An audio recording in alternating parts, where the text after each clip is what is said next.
Okay. We good, John? All good. Let's do it. Welcome to Young Hearts Run Free UnAwards 2025. We are here in person, a rarity, I'm sure you'll realise, and it's becoming a tradition, isn't it? It has been. Today is Hogmanay. It is Hogmanay. It is. And hopefully, are we publishing this today as well? We can try our best. We'll if it's not the day, it'll be tomorrow. Oh, we'll see how our sound engineer team will get on. But anyway, welcome along and thank you to everybody who has submitted a UnAwards nominee form, because we've been inundated, John. We have 50 plus, again, for the second year in a row. 50 plus entries. So thank you to every single person that's taken the time to give us their thoughts and comments. And there's quite an array of topics in here, isn't there? Where are we going to start?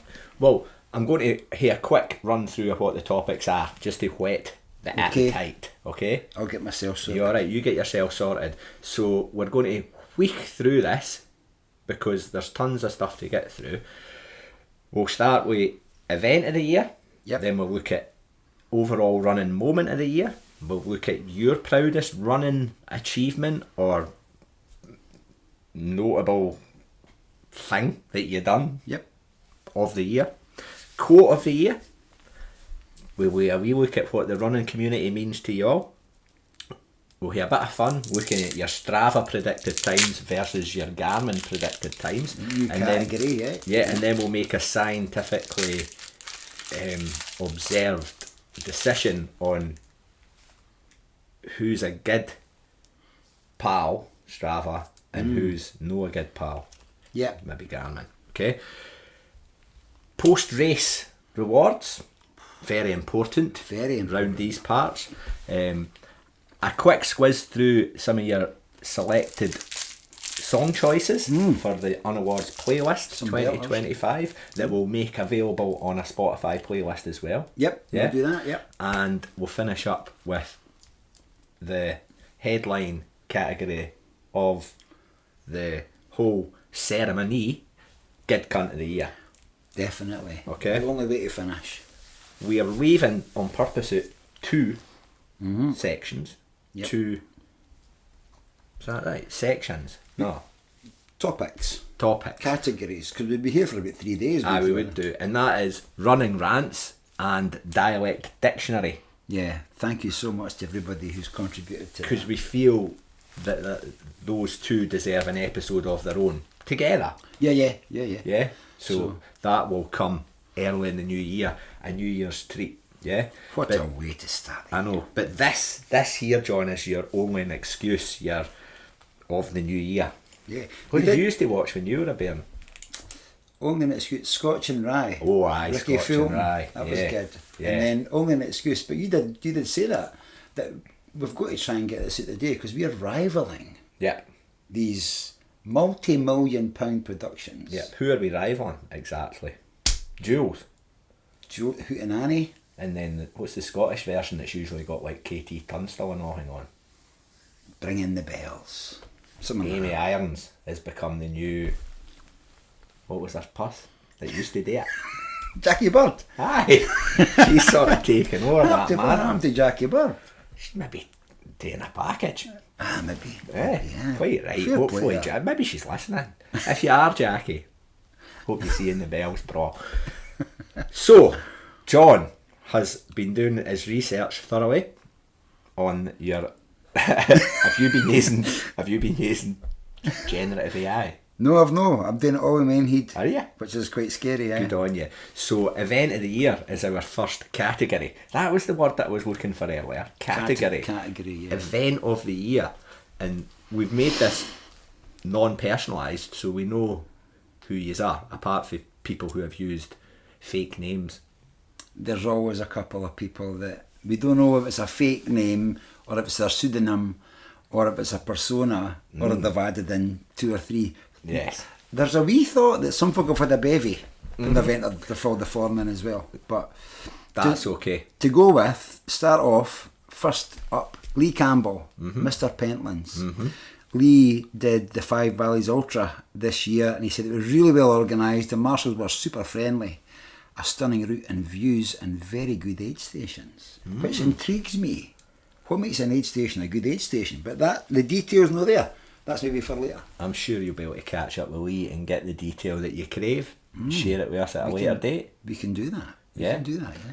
And Mark Gallagher, and I know there's quite a lot of listeners take part in these club, the club cross country, the Scottish Athletics cross country relays, and he really loves the one at Cumbernauld, in particular, and just folk skating about, falling on their arses and stuff like that, and there's a big turnout, isn't there? So there's a good atmosphere and bit of that crack. Highly competitive. Oh, aye.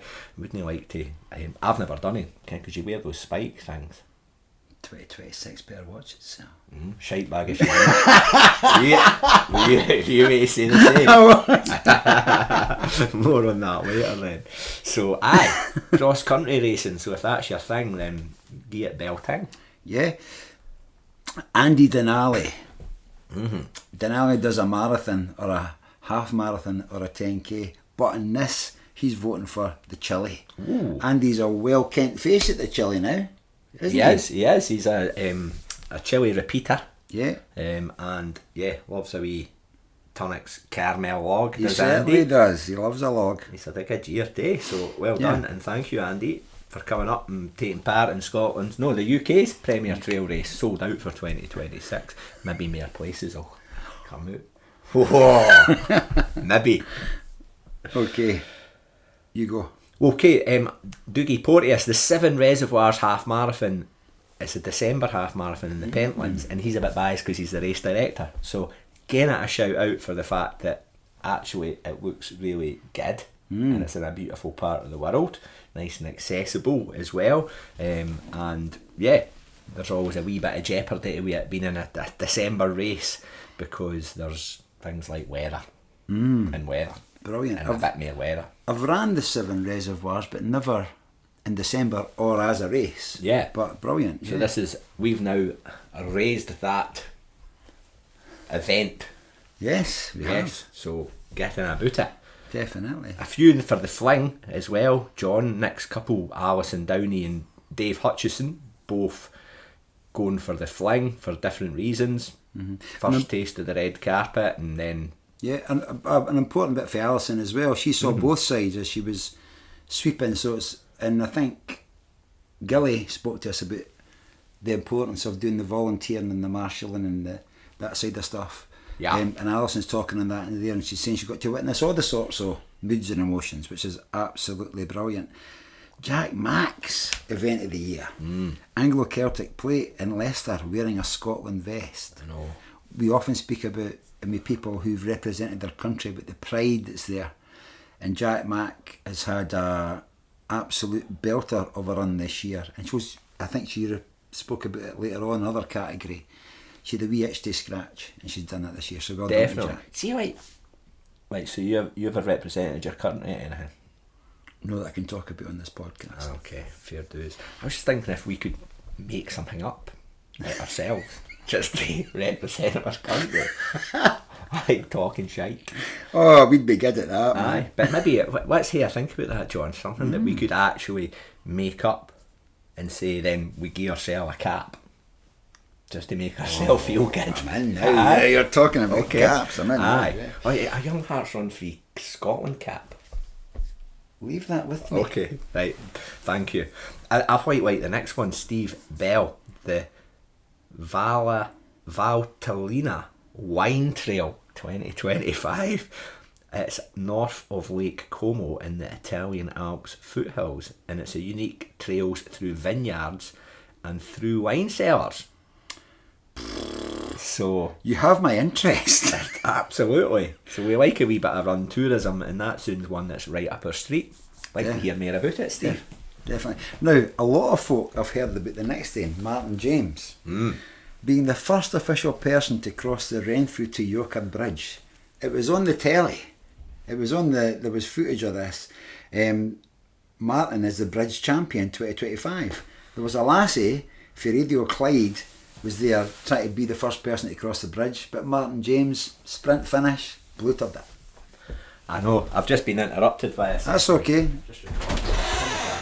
I'll go to the next day. Sorry about that, John. That's okay. The next guy needs no introduction. Let's just go with Flaming Hot. Yeah? Yeah. And Bobby's event of the year is the Noon Ultra. He's mentioned this to us numerous times. It's a cracking race, he says. A cracking photographer, cracking chippies. The key. And neither of you has ever toed the line. A travesty. Let me know if you're interested. Watch this space, Bobby. Watch this space. Watch this space, Bobby. Can you wear schwanks? You can do whatever you like. Okay.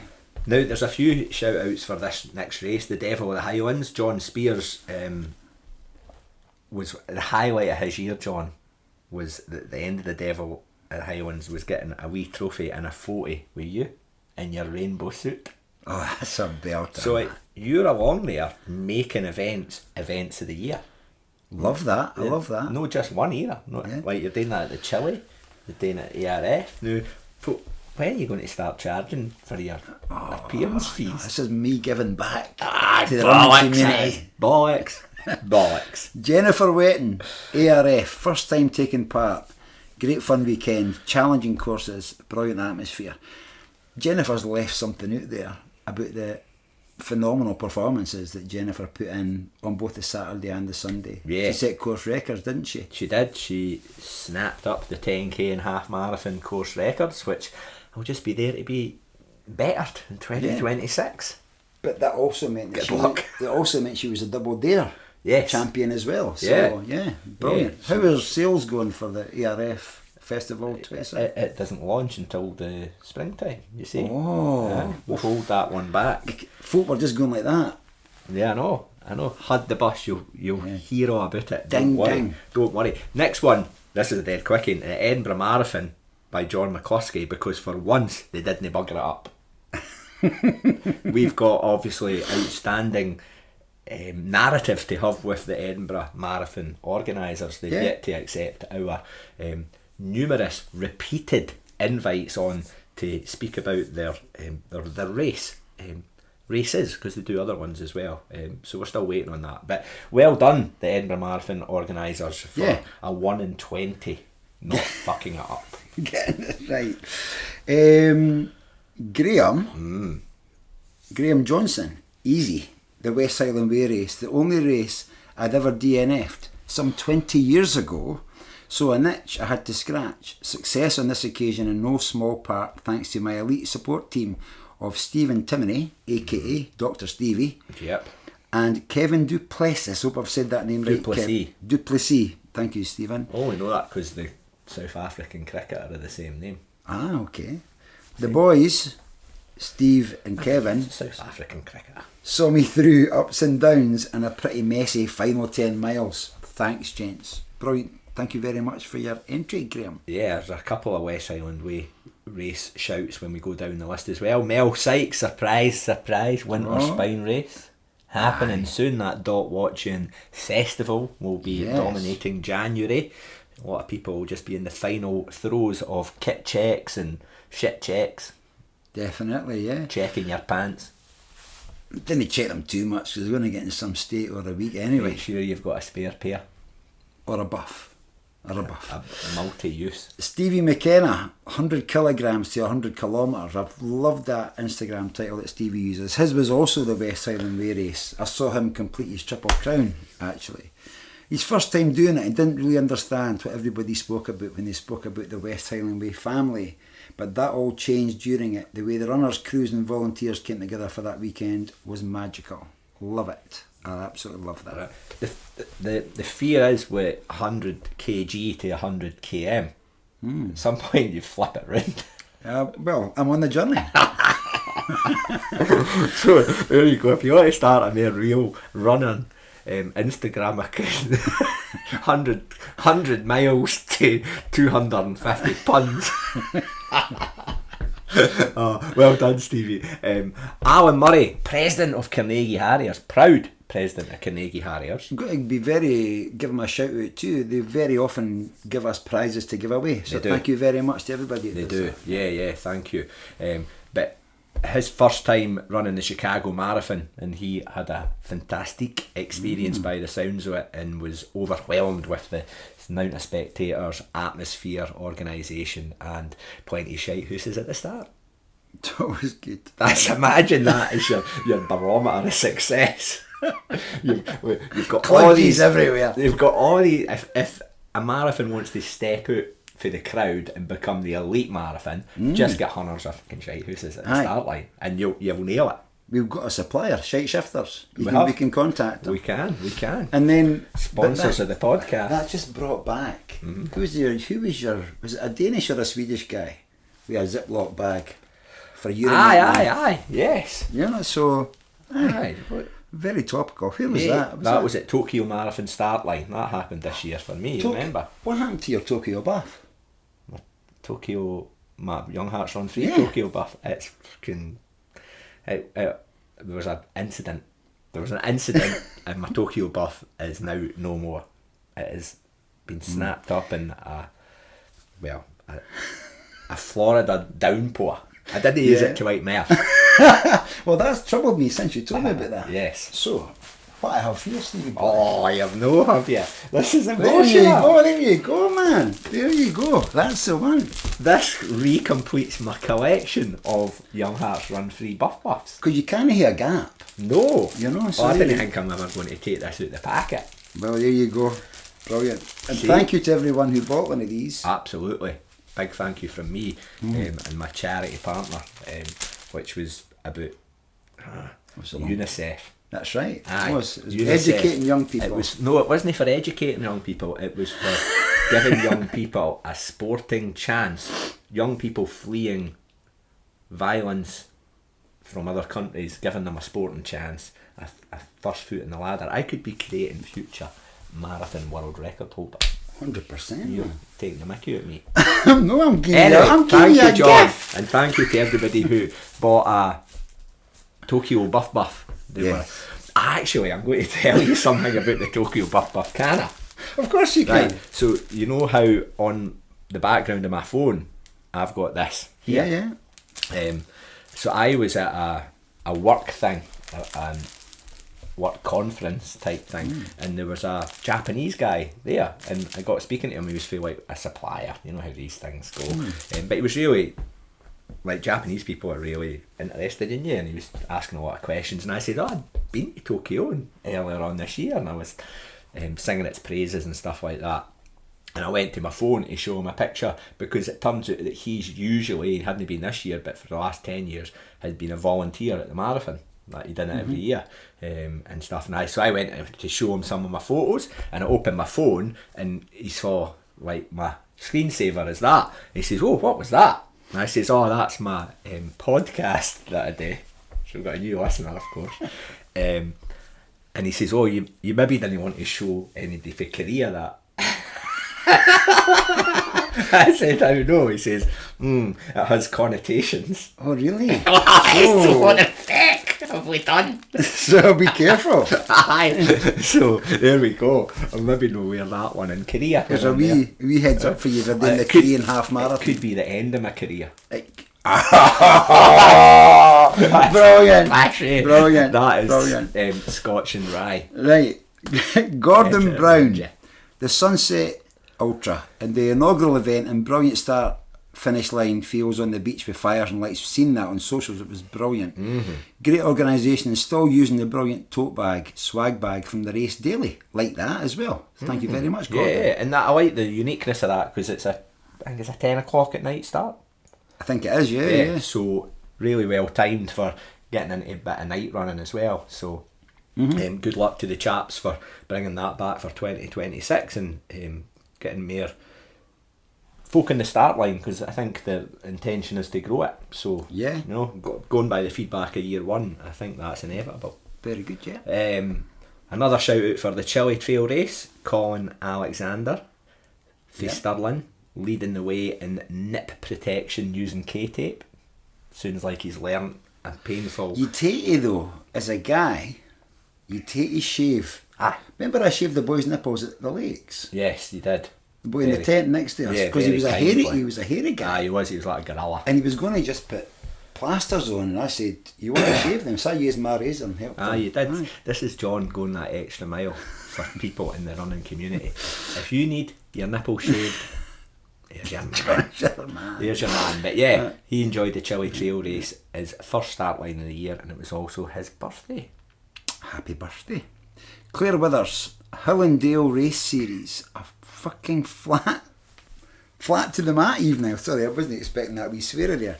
A fucking flat to the mat evening. Does that mean like balls out? A flap to the map.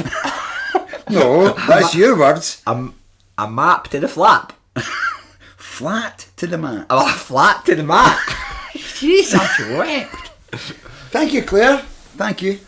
Okay. Yeah, I'm just looking at Howard Wharton's race nomination. It's the Saint-Élion, which is an event, an old extraordinary thing, more a cultural phenomenon than a race. And Howard is determined to encourage more Scots runners to give it a shot. So get Google on it. It's sponsored by ASICS. Let's find out more about it and just put a wee link up somewhere. We can do that. We can do that. Thank you, Howard. Oh, it's like Saint-Étienne to Leon. It's all in French though, so we can go. I like new things.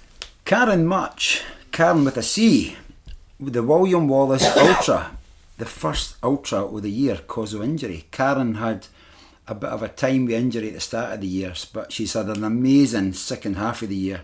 It was brilliant to see her doing that William Wallace Ultra, which I think was a new event, was it? Yeah, it was, new. And they had a series of distances and stuff like that. There was a lot going on just in the road for here, innit? Yeah, and another new event in the calendar for you to pique your interest. Go and have a look. It got good feedback, so sounds really promising.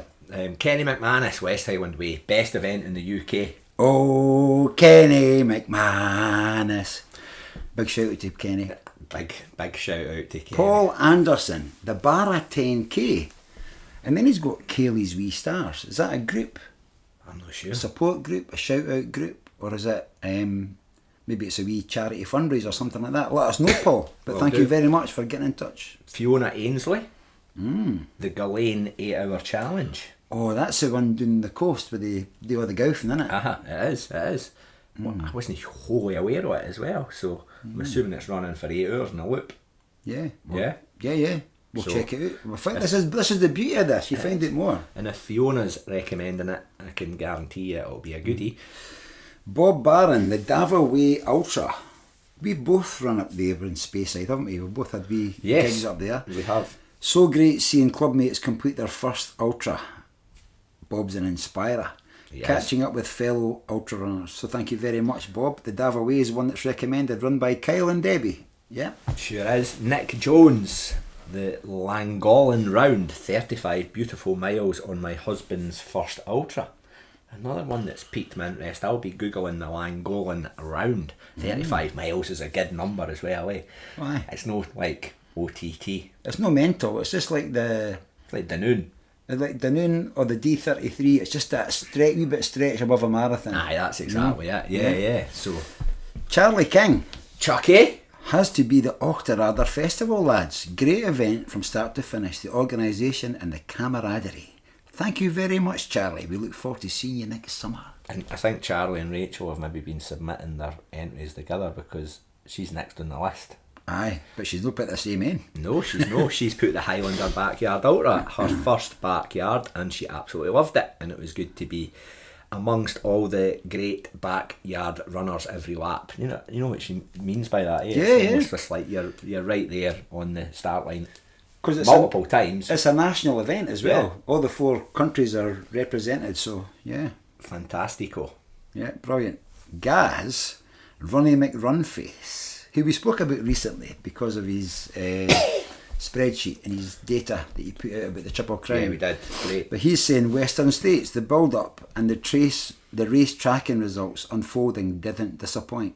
A different perspective rather than taking part in something yourself. He's talking about something that he's viewed. Totally. No, and it's one that I really look forward to as well because of the unprecedented level of coverage in the global ultra scene. I think it's got much... UTMB is maybe alongside it, but there's something about Western States that feels more authentic to me. Listen, what? once Crean Malcolm comes and chats to us, it'll go up even more. Because look what's happened since we spoke to Billy Yang and Dylan Bowman. That's probably been the catalyst. Aye. Yeah. See, inspiring them. Nicky Sheridan, the Chile Trail 2025. Enjoying the community, the course, the scenery, and of course the medal. Oofed. Brilliant. Rich Taylor, the St Cuthbert's Way Ultra, race against the tide. First time running through the night into the day and doing 100 kilometres. Cracking scenery through the Scottish borders in Northumberland. Decent purvey at the end too. It has the added challenge of reaching Lindisfarne before the tide gets you, which is brilliant. I like that. Did you hear Lindisfarne playing whilst you're running? You could do that as well. That's but what I'd be doing. Have you done that, St Cuthbert's Way? No, I was on the start list one year, but ended up DNSing. One of my very few DNSs. But I met Rich Taylor. You should go and do it again. Maybe I will. Shite bag if you will. You met Rich Taylor, right? Okay. Yeah, I met Rich at the start of 2011, the 4th year I did the Manchester Marathon. He does a lot of stuff with Andy's Man's Club. Yeah, I recall. I think I've also met him. Caroline Duffin, the Yorkshire Marathon, which is in York. Yes. Yeah, which Caroline had a fantastic day out at. So when you hear a fantastic day out like that, it does make the event up a few notches, doesn't it? When you hear that. And the Yorkshire Marathon, who knew? Should we go and do the Yorkshire Marathon? What? Shiteback, if you didn't. Oh, shiteback. We wouldn't have money left. We had no money and no actual free weekends to do a podcast. So we'll be back this time next year. Tony McGill, the Brampton to Carlisle 10 miler. We know that is a fast race, is very competitive. We also know that Jodie and Jimmy Laird live in Brampton. They do. You know, so we're big fans of Brampton. Huge. Big fans of Brampton. So thank you very much, Tony, that 10 miler. I think it's one of the ones that we would call a classic. It's a long history of the race. Yeah, it is. So, yeah. It is. But the track's a fast field. You see the finish times for the first 200 folk are quite eye-watering. I'm pretty sure Tony was 201st. So just below the eye-watering times. There you go. Gillian McGill, the Elder Park Run. Just a park run happens every week. Aye. So there's plenty of there's 52 opportunities to do this next one. Definitely, yeah. Okay. The Elder Park Run. So fast and flat. Oh, your worst nightmare. Fast and flat. Get to fuck. Get your swanks on for that. Stevie Burrow, I only ran 2 events this year, the Mull Half Marathon and the Auchterarder Running Festival Double Dare. Loved them both. Also love that lemon drizzle cake that Stevie brings along. That is a thing of delectable beauty. Long may it continue. Shite bag if you didn't. Stevie. Lenos Proctor, Ding Ding the Highland Fling. Yeah. Enough said. And Kevin McKen, the Lap Anti-Clockwise Edition. That's what we did, eh? I think it was. I was actually doing that, going, right, we started there and we went doing that way. So we did anti-clockwise. And Kevin's had a great year written right back into it after a bit of a tumultuous 2024 with injury. So great to see him back covering the mileage. Brilliant. Bozza Ritchie, his real name is Rob. Who knew? Who knew it all right now? So thank you very much for that. He says a toss-up between the Devil of the Highlands and the Ben Nevis Skyline. God, 2 very different beasts indeed. For me though, the Ben Nevis Skyline takes it. I put in the graft several Pentland Skyline loops for good measure and nailed it on the day. It's a proper challenge. Plenty scrambling, a favourite bit, crossing the CMD Arete. What's that, Stevie? Oh, that's the arete. It is, John. It's Arete. The way up to the top of Ben Nevis, the sort of sketchy way, and it's along like a ridge line. You've seen a lot of photos of it. Okay. Yeah. Well, Bozza Ritchie was saying he was weaving past what felt like hunters, great term, of runners. Conditions were pish, but it didn't spoil my day. I had a belter. Once I hit the top of the Ben, not many passed me, so well That's done. Ben Nevis he's speaking about. Aye. No Big Ben for, Tulloch. And what's this he's saying? On reflection, I put in the miles but not enough hills, which is criminal with the Pentlands on my doorstep. I also set off too fast. Rookie error. I'm starting to learn, but it never ends well. Still, it's an itch I need to scratch.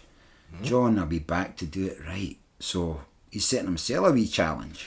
Good man. He is. Christian Cooksey, who we welcomed along to the Chile Trail. Yes, we did. A long-time listener and friend of the show. And he nominates the Chile, the UK's premier trail race.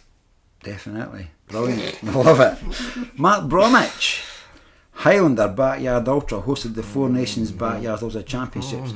He ran for Scotland. Wow, this is a revelation. Right. Wait a wee minute. I ran for Scotland, but I still believe in 2026 it's coming home. What do you think?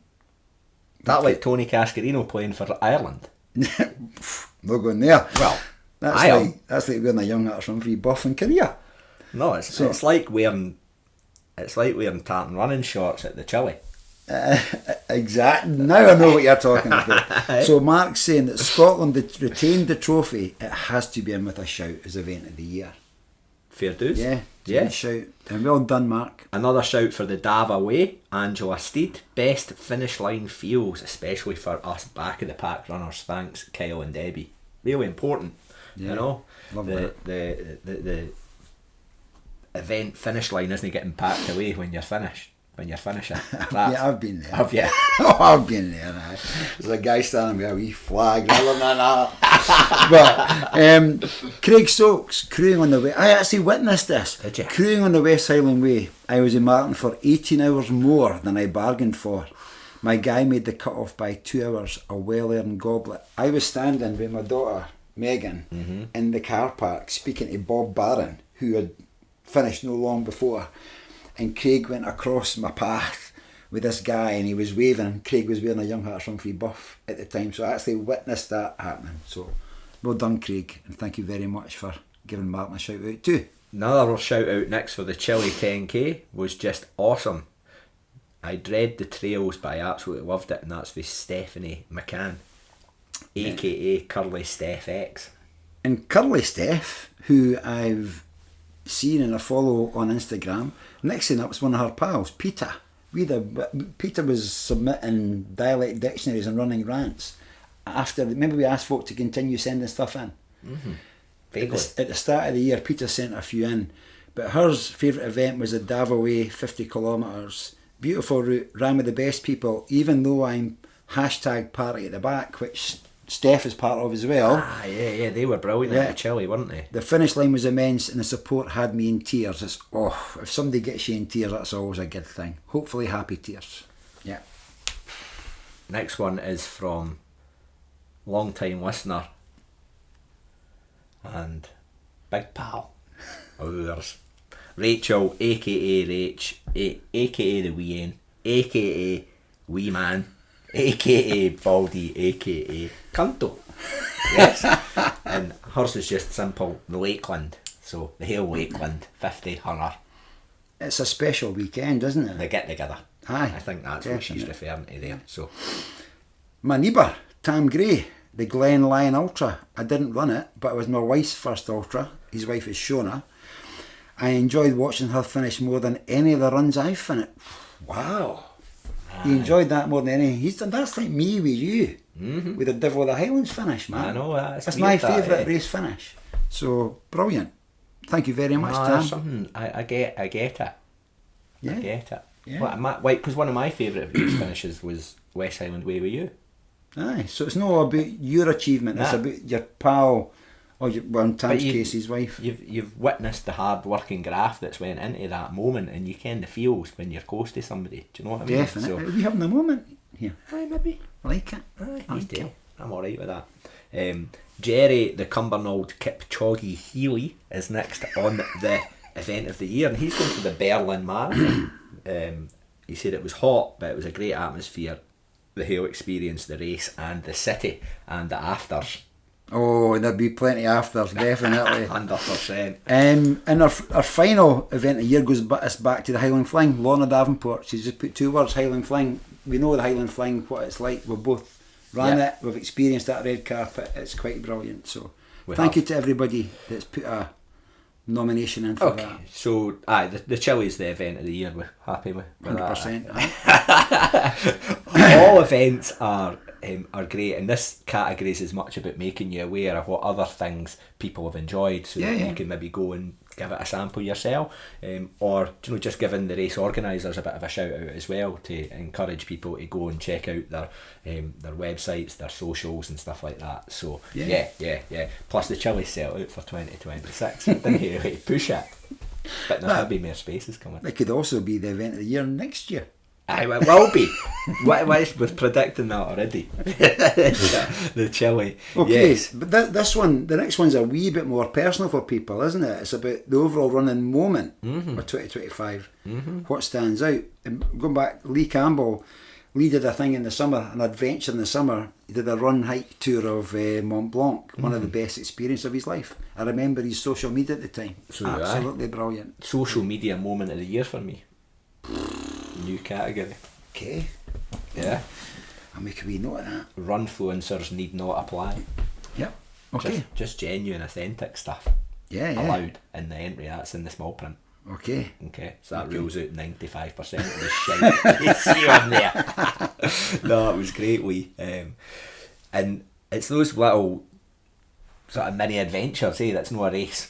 Yeah. No, and I've got a couple of plans like that for this year, to be honest. Takes me back to, we spoke to Graham Conley way back, was it season 1, I think, maybe? It was way back in our infancy. And Graham spoke about having adventures with your pals. Yes. Rather than putting a bib on and doing stuff like that, which is equally is appealing to me, and the sense of achievement's brilliant. But adventures with your pals, like what Lee's speaking about, is mega. Like your day on the River Tay Way. Oh, that was great. Yeah. That was great. Brilliant day. The River Tay Way. FKT. We've got the FKT. Didn't come near it. So yeah, and then now there's a few repeats on this one as well for most running moment of the year, but we'll leave that one till last. Yeah. But Mark, again, he must have been cross country to his nut when he was filling this in, because he's got the Canvas Lang female M50 team getting on the podium at the national cross country for the first time in the club's history. So fantastic ladies section at Canvas Lang by the sounds of it. Yeah. Okay. Dougie Porteous says overall running moment of 2025 for him was David Mowat, a member of Balerno's dad's running club, completing Le Jog in 17 days, having only ever run the John Muir Way before. One of only 2 people to complete it, averaging 50 miles a day. Not only that, but he's from John O'Groats, so he got a fair welcome. Well done, David. Super. Thank you for letting us know, Dougie. Thank you. And then Dave Hutchison, he's got a few moments of the year, but the one that really stands out for him is me getting my 6th star. Cheers, baby. Oh, yeah. I mean, he says that. Yeah. He says, Stevie boy, 6th star. And the birth of Carlos and Bastian. And the birth of Carlos Grantana and Bastian Schwanksteiger. That is probably my running moment of the year, to be fair, Davey. And being nominated by you for your overall running moment. And there's a wee mention for your track 100 and on here, but he's got that in smaller font. Subscript. Jack Wilson completing the ACP that I spoke about the last time after a DNF through injury the previous year. This one meant a lot. I'm getting emotional, man. Oh, right. I can see why. I can feel it. I can feel the emotion circle round the room. The Dunoon Ultra, another shout out for an overall running moment at the Dunoon Ultra for Martin James, 8th overall and 3rd in his age category, and seen so many familiar pusses, and his running favour, Bob Butt, sorting him out beforehand, and he says the course is absolutely stunning. John. Appetites are being whetted. We move on. It's Bobby Butt going to get all soppy, as he did when we spoke to him and his pals. He did. The whole trip to the Pyrenees with Scott, Jim and Alan, start to finish, every day, every mile, every hill is part of a team. The winning team, Ringy, Alan and Scott. Photographic proof of that available. Next one is Naomi Lang. It's John Spears who nominates Naomi for his running moment of the year. For her first win at the Golden Trail World Series, Naomi's been on John's radar for a few years, and he's saying that it's great to see her starting to hit the top regularly now. So yeah, it's like scouting for a football team, eh? That's what he's saying. Yeah. I picked her out before anybody knew she was famous. I was buying their music before anybody else heard of them. Everybody's talking about them. Like Beluga Lagoon. Exactly that. A good analogy.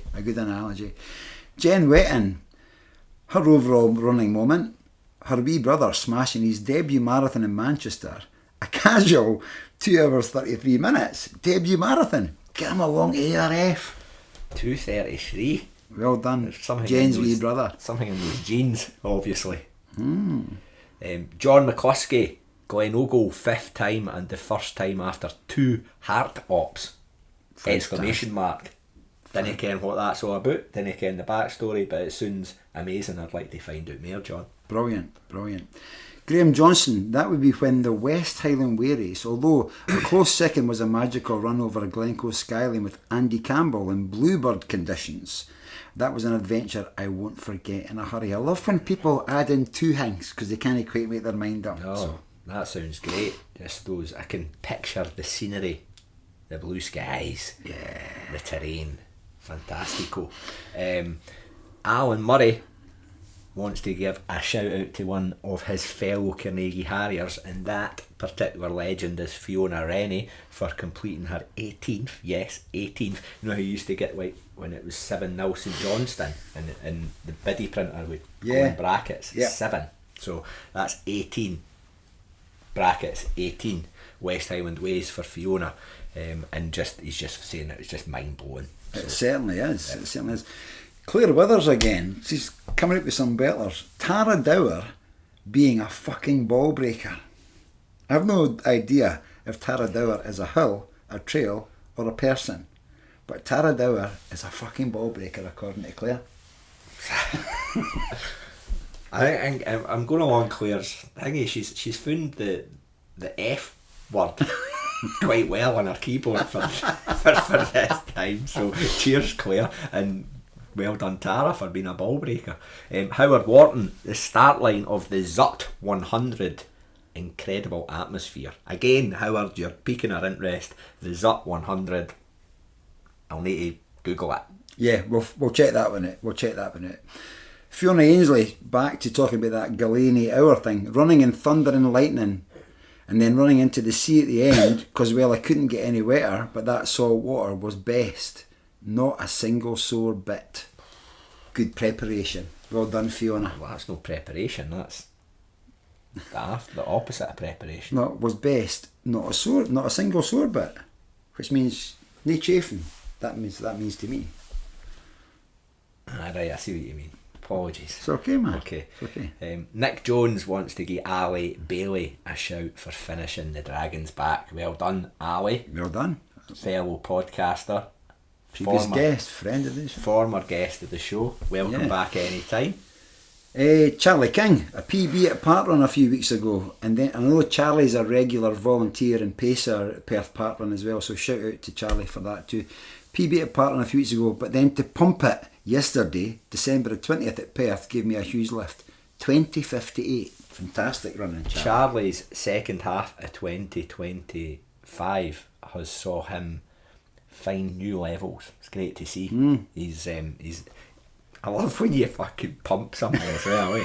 You've not just beat it, you've pumped it. It's done it with gusto. Okay.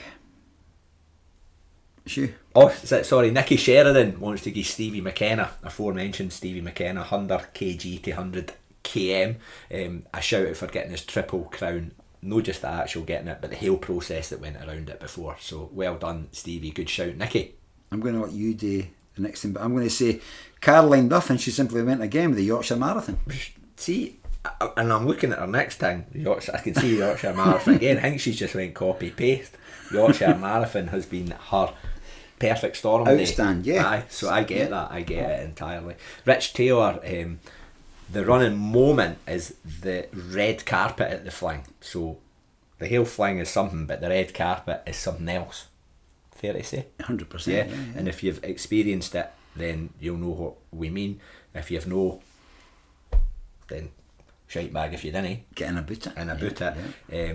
But do you know what, Andy, and it's worth saying that he ran to raise awareness at Andy's Man Club, which is the men's mental health charity, and carried their flag down the red carpet, and all the way around. When he was chatting to people, he was getting shouts of support for Andy's Man Club, and I know that it means a lot to him, and I think to top the whole day off, hearing your voice at the end to John. I watched him run down the carpet with the flag. Yeah, brilliant. Aye, so and you then gain a shout out to Andy's Man Club as well. So yeah, that whole red carpet experience for Rich, and I'm sure others will be nodding their head, having had similar experiences in their running careers. Brilliant. Tony McGill, this is a belter, meeting Laura Muir on a training run and asking her if I could get her to get in touch with you guys to be on the podcast, and the magic happened. It did. Laura Muir came on the podcast. It was a fantastic episode, and massive kudos and thank you to Tony McGill for making that happen. It's the connector of people, Agent McGill. Yeah, 100%. Never stop. Brilliant. Never stop. Stevie Burrell, huge pal of the show, and his running moment was his big pal and fellow breakfast hunter, yes, Gav, winning the Lionheart Trophy at the Mull Half, and the trophy's presented in memory of a runner and supporter of the race, Eddie Liddell, and it's presented to a person for recognising their courage and bravery to overcome physical, mental or emotional barriers or obstacles to come to our beautiful island and take part in the Mull Half. And I know that Gav is well deserved of that award, and it meant a lot to Steve and him getting it.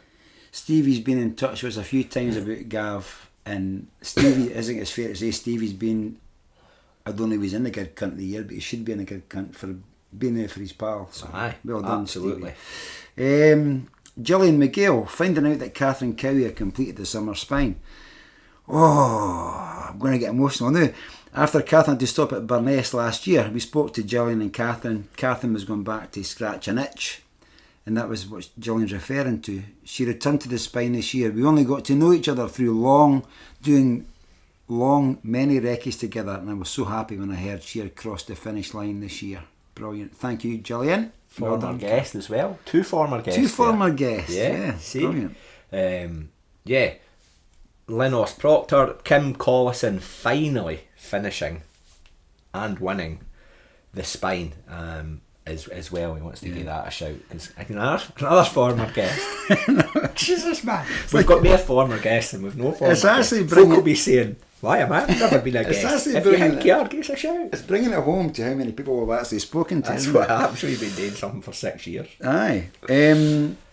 Bozzarici, it wasn't a race, it was a blast running recce weekend back in May, just after a couple of weeks after the Devil. They're looking for volunteers to recce the new Fife Pilgrim Way, which is running in 2026 over 2 days.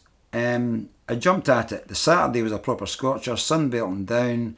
It was roasting. We had Kat, Susie, Izzy and the blast team looking after us like royalty. They carried the kit, kept us fueled and watered, and made sure we were sorted.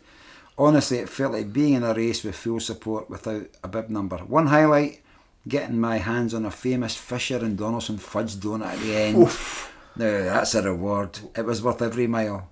Back then I didn't know the blast team, but I do now, and I'm buzzing for the new Ultra on the 2nd of May 26.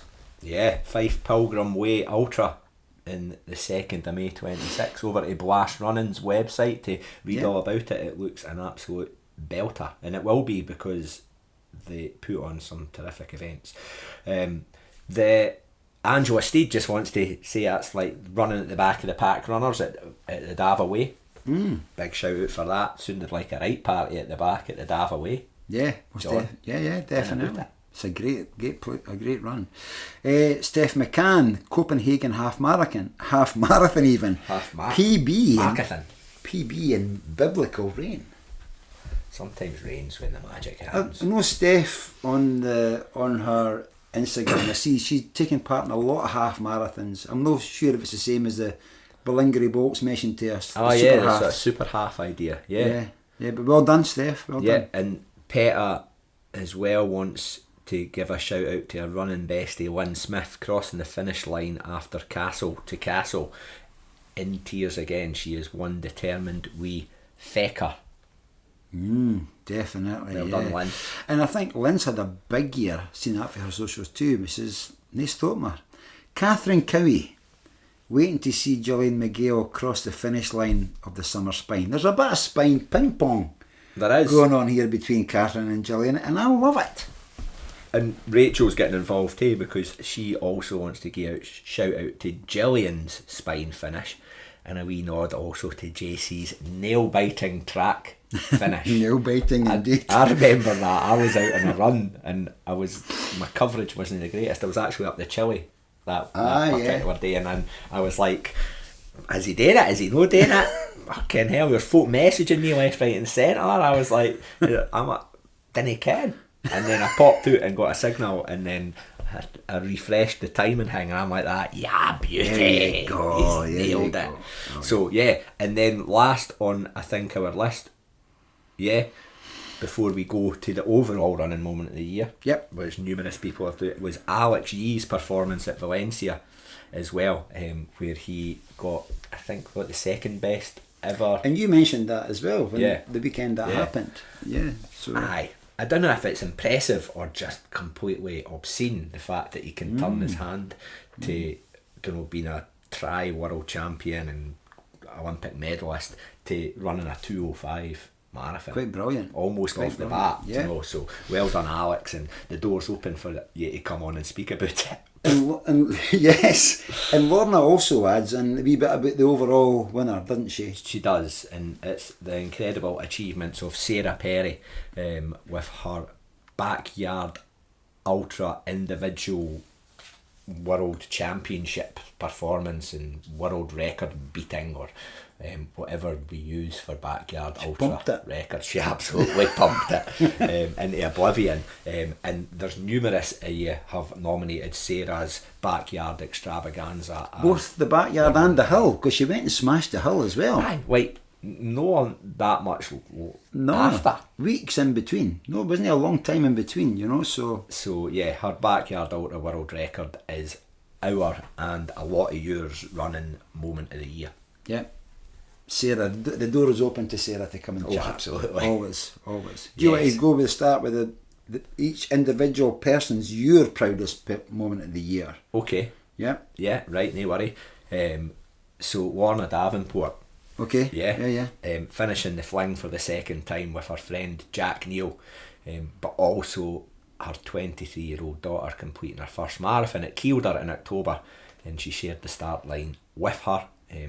She was going for her 6th Kielder and felt really guilty about being so slow and not being there for her finish. She was an hour and a half quicker than me. That's something to be proud of, Lorna, and well done. Awesome.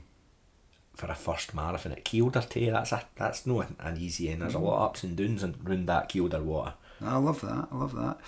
The Cumbernauld Kipchoge, Jerry Healy. 5 marathons in 25 was Jerry's target that he set himself at the start of this year. He raised $2,500 for Sam H, which is brilliant.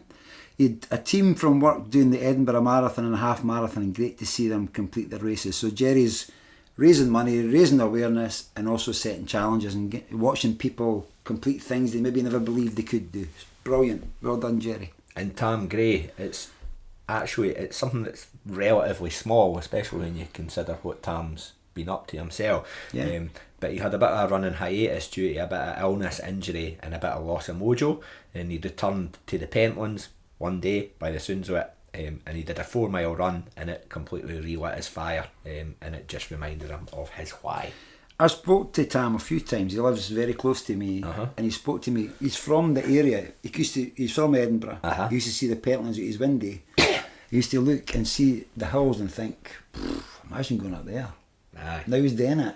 Magic, isn't it? Brilliant, eh? Aye, it is. I can relate to that as well. You know, to think to yourself, who would go up there? Where? Idiots. And yet here we are. Catherine Cowie, personal proudest achievement of the year, winning the Alston lasagna eating competition. That's a fucking salute to Catherine for that. It is. Can you remind us how many bits of lasagna she consumed? Was it 11? I think it was 11. I think she went 11. Not just double figures. She went one more. Yeah, and that is a PB that we can really, really relate to. Love it. And I think it's, it'll maybe be deserved of a special award on its own. I'm thinking about entering it. Just for that. And DNFing at it. Aye. Like, just getting to there. Just get dropped off there. Right, okay. I hear you. Peta getting over the finish line at Loch Ness Marathon. She'd been really ill and she had a goal and getting it done in sub 5 hours, and she did it. Greeting again. Brilliant. What a tears, eh? Aye. Steph, first Ultra 50k at Run the Blades. We've been there. We've done that. It's a tough gig. Well done, Steph, on getting that done. 50k. What's next, though? It is. What is next? But it's another one that's a great step up ultra, isn't it? Run the Blades, and it's really an established event now. Nice and easy logistics in terms of the central belt and stuff as well. So one to hear a wee nebbit if you're thinking about, making that. Is that where we went to Cosmo the night before? No, that was River Airways. All right. That's where you smelt my pie. Smell my pie. There's a video of that. There's a video of that. We'll maybe dig that out. John, smell my pie. Yes, we'll leave that to your imagination. We shared a hotel room that night as well. Craig Stokes crewing on the West Highland Way and giving back to the race and the community after his own Triple Crown in 24. Well done, Craig. Brilliant. Angela Steed, the first ultra. Love a first ultra. The Kieran Gorham's Ultra 50k. Never really heard of that. No. In one word, stunning. Well done, Angela. Again, what's next? I know, and Mark Bromwich is just reinforcing his proudness at running for Scotland with the, I think he's got a tattoo now to signify it. He's got the lion rampant on his left bicep, and why no? Because this year it is coming home, isn't it? It most definitely is. Definitely is. Yeah, but he kicked England's ass, so you can see a change. You can detect a change, a shift, a seismic moment is happening, Mark. Christian Cooksey, finishing his first Ultra X Scotland. The first half was excellent, the second half was bad due to a shoe issue. But you got it done, Christian. Well done. Sure did. And it was, and you gave Christian a shout out at the time for how momentous an achievement that was. Definitely. So, yeah, I just want to do the same. Literally, it's went from couch to ultra. Yeah. So brilliant. And then Bozza Ritchie, a few things in here. We've already spoken about the Devil, the Skyline, but for him his proudest moment wasn't about him, it was watching his wife Claire cross the finish line at the Landmarks half in London back in April. Claire hadn't run for several years, but in 2023 she went couch to 5k and then into a 10k. Before you can it, she's back running half marathons, and fantastic. Yeah, she's made her other half mightily proud, whilst raising £1,200 for Samaritans where she works. Fantastic. So, well done. Well done. See when you're fundraising, it does put another layer of, what would I say? It's motivation and accountability. Another coat of paint on the picture, isn't it? It's almost like whack, right, bit of fundraising. So yeah, and if you're doing it for a cause that's either close to your heart or something that is close to somebody else's heart, I think that really helps reinforce the brain, especially during training and stuff like that. Yeah, it takes you to places that you might not have went had that not been there. So, yeah. Kevin McKen, having done the lap clockwise in 2020, it was great to go back and do it anti-clockwise in 25. Which is the tougher of the two ways? It most certainly is. We can testify to that. And to almost match our clockwise time was amazing. Well done, Kevin. You've said, Stephen, Kevin was on a bit of a journey. Yeah. Through injury and recovery and recuperation, and he's back and he's smashing it. So love it. Well done. Love it. Linus Proctor, and this is something that we can all do ourselves, getting ourselves out of our comfort zone. And for Linus, that was entering his first proper hill race, and he chose a Beezer, the Stuka Croyne. And she she, and us, is entering the spine next week. Really? Starting the spine next week, yeah. Where did she say that? No, I can. I watched her on social media. I'm stalking her on social media. I watched her practice and her journey to the start of the spine. Oh, there you go. Yeah. One time it's a proper hill race, next thing it's the spine. Be careful. No half measures. Stevie Burrow. I've done 200 odd park runs, but I did my 100th at Lochore Meadows. The race director and volunteers made me a wee certificate, gave me a lovely wee shout out for running and volunteering at the Meadies, and a squad of my pals came out for a run with me. Then we had Christmas breakfast at Burger Island. Have you seen Stevie's socials when he goes for the burgers? I am the top fan on Stevie's socials. Okay. Yes. Okay. Don't you worry about me and Stevie and sharing our food explorations. Much more exciting than our running explorations, I must say. So, Gillian Miguel has to be the summer spine. 268 miles of racing, and it was epic, and sheer determination and faith got her through it, and she doubts the feeling of reaching Kirk Yatham will ever be beaten. Yet, Gillian. Yet. Watch this space. I'm going to move on quick because I'll bust you greeting. Think about that. Tony McGill winning does that say Maca or Mocha? Like Maca. MCCAA. Yeah, the Maca. Like, Macau. Is that not like a parrot? A macaw? Macau. Winning the Macau Trophy at my club, Garscube Harriers, presented based on handicap results over a series of cross-country events. Well done, Tony. I'll never ever forget Tony when he belted off at the Chile Trail race the first year he ran it like a bat out of hell. Unbelievable, man. He won the first 100 metres. He also done a brilliant warm-up, you know, short shorts, running vest, cold, pouring the rain, bring it on. Absolutely. So I can imagine Tony at a cross-country event. Totally. You know? I know he was getting all and then the last 100 metres he was like a burst ball. Going, at least I won the first 100 metres. But hey, he's won that Garscube Harriers trophy, man. Oh, super. Well done. Well done, Tony. Caroline Duffin, again the Yorkshire Marathon. You know, she got her marathon PB. She got to the start line and she ran for her dad who passed away in July, and training through illness and also training through the emotion of losing somebody as close as your dad as well. And her dad was a runner, I know that as well. He did marathons, so I can tell how much that has meant to Caroline. It also makes sense why her favourite event was the Yorkshire Marathon. It means a lot to her. Absolutely. I'm going to be in bits by the end of this, man. Right. Rich Taylor, his first 100k ended up on the podium. It was a staggered start in the dark, so I had no idea where I was in the field. Like many folk, I just thought I'd be at best middling.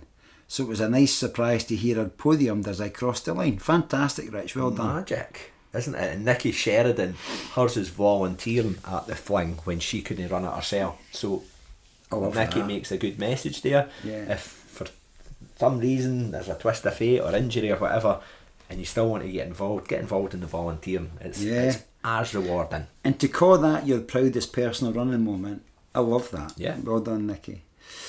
Gaz McRunface went along for the second time. Sub 20 hours Hunter at the Autumn 100. Western States ticket number 2. Oh, watch this space. Gareth Davis. I feel a theme coming on here. Yes, absolutely.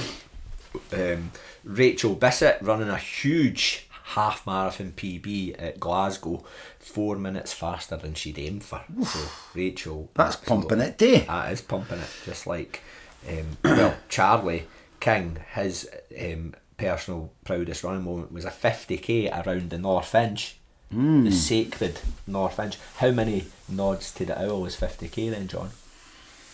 50k is about 26 laps, 21 laps. 21 laps, I think. 21 nods, yeah. 21 laps round the Inch for a 50k, but he was doing it with his mate Drew Fleming, who was raising a lot of money for charity, for a charity really close to his heart because of some personal things that have happened, and it was just off the bat that he decided, I'm going to run 50k, and Charlie went, I'm going to run with you. I'd seen what Charlie had posted on Facebook about it, and he said that Drew wasn't the best, for a football background, wasn't the best trainer. Yep.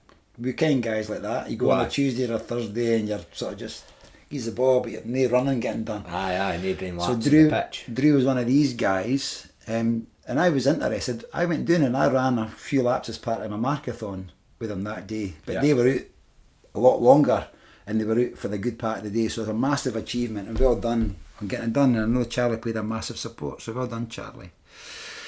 Nick Jones, starting 24 South on Office Dyke, knowing I wouldn't finish it.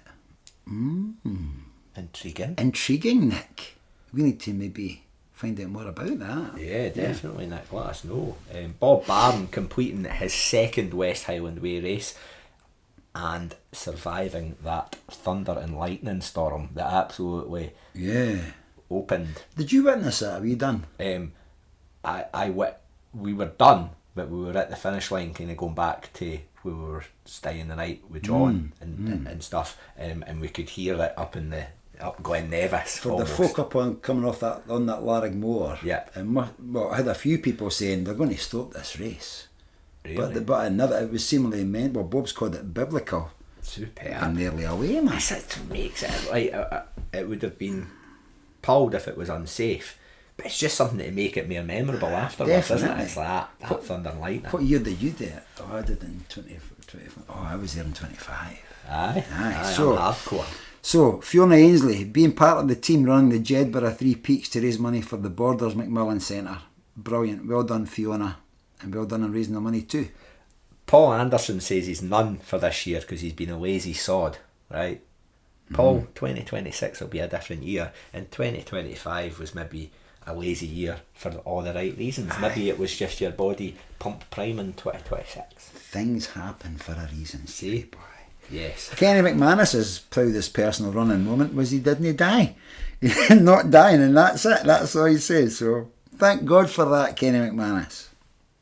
Okay. And Karen Much, another nod to the William Wallace Ultra that she took part in, and she thought that her Ultra days were over at the start of the year, at the start of 2025. So little does she know that they were far from over. And there's still much more to come, Karen. Brilliant. Howard Wharton, pride comes before a fall, and I'm tired of falling, so no pride for me. Well, Howard, we're very proud of you. We are. We're very proud to call you a friend as well. Okay. And Claire Withers going back to finish the Spine South Challenger after a DNF 2 years ago. Brilliant. Colin for Stirling, see question 2. What's he up to now, man? Proudest moment. He's referring to Sarah Perry's. Yes. Okay, cool. Thank you, Colin. Gordon Brown top 10 finish at the Sunset Ultra. He didn't consider it to be a possibility at the start, but he felt bloody amazing to achieve it. Well done, Gordon. Well done. Alan Murray for Carnegie Harriers, half marathon PB at Alloa of 1:27 at 52 years of age. Wasn't bad at all. Showed me and my fellow older master runners that you can still progress and are not in decline. It was motivating as hell. It reset expectations and gave me fresh goals to aim for, not just age-adjusted excuses. Age is but a number. I love that, man. Well done, Alan Murray. Yeah, well done, Alan. And Stevie McKenna is next up, getting to run down the red carpet with his daughter at the fling. So they're mere red carpet action, and that finished off his West Highland Way Triple Crown as well. And it was, you can tell by the way that Stevie's summing it up how much it's meant to him, and he's really, really proud of his achievements. As he quite should be. bloody right. Yeah. Johnny Logan. Now Johnny messaged us to let us know about this. Yes. Do we suspect this is an FKT running across Scotland, 36 miles coast to coast, Ardgate to Ullapool? Potential FKT. Well, let's do something about that. Let's get it on the FKT website. But is that not like one of the sort of shortest coast to coast crossings that you can do across the nation? I think it might have been about the time that Race Across Scotland was on the go, and Johnny went and done that. Aye. So he's run across Scotland as well. Definitely, just not taking him 255 miles. That's right. Getting 36 miles. Johnny, I like your thinking, man. Where are we? Mel Sykes completing the winter spine race and not dying. And that gave us, for me, the photograph of the year. Oh, aye. O'Mell lying on the church altar. Aye, that was a cracker. Flat out on the church altar. I Am Possible. Can't remember the guy's name. Brilliant picture. Graham Johnson completing the West Highland Way race under the target time of 22 hours. Finish time was 1:21:59:56. Man, 4 seconds. Brilliant. Nippy Sweeties, massive kudos to Dr. Stevie, who essentially kicked my ass along the streets of Fort William on the final few kilometres to get me under my target. Forever indebted, Steve. That 4 seconds, man. That's it. 4 seconds over the course of 96 miles. But imagine if imagine if Stevie hadn't kicked his ass. I know, but it's almost just to the point of like staying in a checkpoint for 5 seconds longer. Aye. Do you know what I mean? Yeah. Is the difference. And it means a lot just getting that 21. Definitely. 59 rather than 22:01. 100%. Huge. 100%. Well done, Graham. John McCluskey is guiding Raymond to his PB at the Glasgow Half, starting at the front of the field. Elites, club runners, my club runners all passing and offering encouragement, keeps you going and spurs you on. Not quite sure what the story guiding Raymond is, but it sounds, well, I can imagine what it is. So yeah, it seems like something that's been special. Really important and special for John. Well done. Jen Wetton, this family thing's happening with Jen, her brother, and now her proudest moment though is running with her daughter in her first ever junior park run days after she turned 4 years old. Brilliant. One for the watch and for the future. Jen's daughter. Absolutely. John Spears finishing the West Highland Way after only being able to do 3 weeks of training due to injury. But can you do the West Highland Way for 3 weeks of training? I seen John Spears coming across Rannoch Moor. Did you? Aye, and he says I'm struggling, but I saw him the next morning in McDonald's as well. Oh, brilliant. Fantastic, man. Well, let's just say there must have been a bit of a baseline. Oh aye, well we know John's got a decent foundation there, but it just shows you, never rule it out. Well done, John. Bobby Burt finishing the PSR, which is the Pyrenees trip they did, and representing our country. We had fun and made lots of friends, and hopefully advertised what Scottish running and Scottish folks are all about. I'm sure you did that with some gusto. Well done. Superb. Martin James also came 8th in the Ardgarten trail race, which you've done the Ardgarten trail race. Tough gig. 20 miles, and it's a fair scalp of elevation in it, so well done. And finishing the Highland Fling and not dying. It's funny, like people, let's sign up for an event, let's pay money, and your achievement is not dying. Yeah, I watched Martin finish the fling as well. His face was in agony. He was giving it everything, but it was a joyous thing. Superb. Absolutely brilliant. Stevie Bell completing the marathon du Mont Blanc vertical kilometre. Woo! Shake back if you didn't. Nah, I'm real that in it. There's not even that many great spots in Scotland for doing it. They do it. They do it at Kinlochleven. Aye. It's no bad. It's no bad, but it's just to get up to that height of 1,000 metres you elevation. You can do it, man. I believe in you, man. Tell you what, I didn't believe in myself, so I'm glad you do, and I'll take that as a big positive. Thanks, John. Jack Wilson, aka Jack Mack, I should say. She's apologising, but there's no need to apologise for being part of that amazing Scotland squad competing at the Anglo-Celtic Plate down in Leicester. The 2026 edition, John, is taking place in Ireland. Yes, it is, yeah. Did we not speak about having an outside broadcast unit? We did. Yeah. That'd be brilliant, man. That would be brilliant, Different level stuff. I know. Dave Hutchison, running down the red flying carpet with my daughter, captured brilliantly on video by Nicky Sheridan. I overcame a lot during the race and it felt amazing to cross that line. Well done, man. Well done, Dave. Alison Downey facing my fears and getting up at 3 on a Saturday morning to run in the pitch darkness in the local woods as she was practising for G24, Glenmore 24, and she ran until 6 a.m. and then decided that she might as well do a park run too. So those gruffalos that you hinker in the woods, they're no. Brilliant. There's something quite peaceful once you get used to it about running in the pitch darkness in the local woods. I was a right fearedy. I'm still a bit of a fearedy, but I spent a lot of time up Canal Hill. Yep. In the dark, and it's good. You're right. There's something really nice about it. Dougie Porteous getting through the devil despite bonking at the top of Devil's Staircase. Been there, man. You know, well, bonked and probably the top of the other staircase too, but just what one thing can you do to keep going? You know, so Dougie's obviously found something. Well done. Low mood, eat food. Exactly, yes. One of the best, eh? Easiest to remember. Low mood, eat food. 4 words, even I can remember that. So, Andy Donnelly completing London Marathon for the first time in his first ever marathon. Fantastic. I watched that unfold on his own Instagram and stuff like that, and you could tell how much it meant to him and how much he'd put into it as well. So brilliant, Andy. Mark Gallagher, it's all about the 5k distance for Mark, winning the Scottish M50, Masters 50, 5,000 metre track title. Fantastic, man. Chuffed to bits with that one. Kept the training while on holiday for it with a great programme from my coach Ian, and it all went to plan on the day. Great when that happens. That and getting the silver at the 50-year-olds 5k road champs at Silver Nows. That's a brilliant result. I set out to try and run one more sub 15 5k before I fell off at the age cliff. I'm 54 and ended up running 6 of them. What a fucking shift that is. Well done, Mark. And the age cliff. It is for some other folk. It's just a thing that people speak about and they can just defy. Yeah. Defiant, John. That's what we are with age.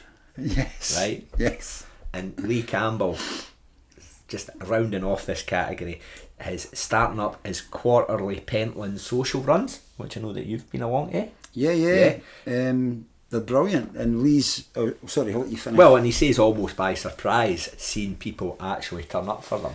But that's no surprise to us. I think when you... No, not at all. I think when you see it, the Pentlands, the stuff that Lee's done has whetted people's appetite for the Pentlands. You hear about it. It's one of the things that comes up. You see it on Strava. Yeah. People talk about the Pentlands.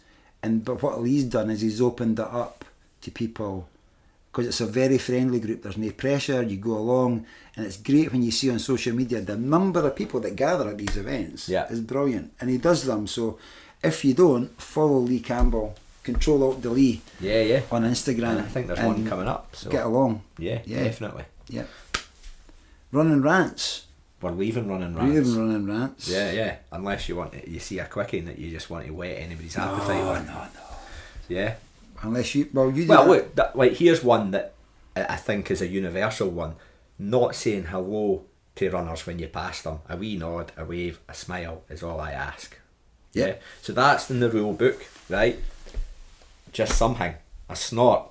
A groch. Anything. A groch. An acknowledgement. Just a raise of the eyebrows. Yeah. Anything. However, sometimes you might think that person could be at the end of a 30-mile training run and they're absolutely spent. They've not got that. They've not got that in them. And they're maybe just in the bubble. So there's always going to be a reason. That's what I'm trying to say. Yeah. Other than that, make sure that you say hi to each other and be nice to each other.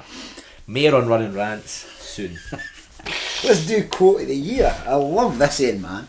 I love this end. So, quote of the year for Mark Gallagher. Happy but not satisfied. A quote often used by my clubmate and inspiration Colin Feakin, who sadly passed away this year after an illness. He also said to me, love this, don't worry about others, let them worry about you now. So Mark's putting 2 quotes in. That's both belters. One. Thank you, Mark. Don't worry about others, let them worry about you now. Aye. What if folk could take that one. Dougie Porteous. There's no such thing as a bad slow run. Who said that though? Dougie. Dougie's saying that. Right. Okay. Dougie's claimed that for himself, and I'm with him. Yeah. Perfect. It's that never regret a run type feeling. It's overrated. A slow runs. I mean, you hear about overrated or underrated. Underrated's the wrong word. Underrated. When you hear about all the best runners, they all go out and do very slow runs. Yeah, don't they? You know, a slight running rant that I can bring in there. Yes. Is runners who do that and didn't put it on Strava. Hide their slow runs on Strava. Why did they do that? Ego. Aye. What a drop of that. Fucking drop. That's your 20s. That's all part of it. And that's not everybody, by the way, but I know there's some folks just like when they put their slow runs, they're 9-minute mile run on Strava, because they're thinking that other folk will think, no, that's all part of the process. Get it out there. Get it out there. Be open, transparent. Anyway. Alison Downey, the various different ways of saying be arsed or be bothered. I've heard several people say this on running podcasts, and I'm trying to follow their advice. I think that's one of the things that they say. I've heard Ali Bailey say it. I've heard Gillian McGill say it. I think they say it as part of the spine. Be bothered. Mm-hmm. If something's happening, whether it be your feet, your food, your head, whatever, be bothered about it and fix it, address it. Be tuned in. Yep. Davy Hutchison, nothing stands out, but there's always pearls of wisdom on every Young Hearts Run Free podcast episode. Most definitely. Right, most definitely. Jack Mack, better never stops. First said to me by the legendary Joe Wilson, and I always keep it at the forefront of my mind during a tough session. Better never stops. That's a mantra, isn't it? 100%. Yeah. Joe Wilson, a runner. And okay. Stevie Bell, you're solid. My wee Northern Irish mate when I was bricking the Marathon du Mont Blanc vertical kilometre. You're solid. You're solid, mate. Isn't that a motivational thing to hear from your pal? Aye. Brilliant. John Spears. Every marginal gain helps to reduce future pain. Said by me, John Spears. Every marginal gain helps to reduce future pain. Wonderful. Absolutely wonderful. That's a t-shirt. That's like your future self will thank you type thing. Yeah. Okay. Be kind to your future self. Yeah. Jane Wetton, I love Junior Park Run. Max, a regular at Stirling Junior Park, at Stirling Juniors. There you go. There's a tipping point in somebody's running career. John McCluskey's is a sign at the Edinburgh Marathon. It simply said, "Don't trust a fart." Very good advice. I think that was the first bit of running advice you ever gave me.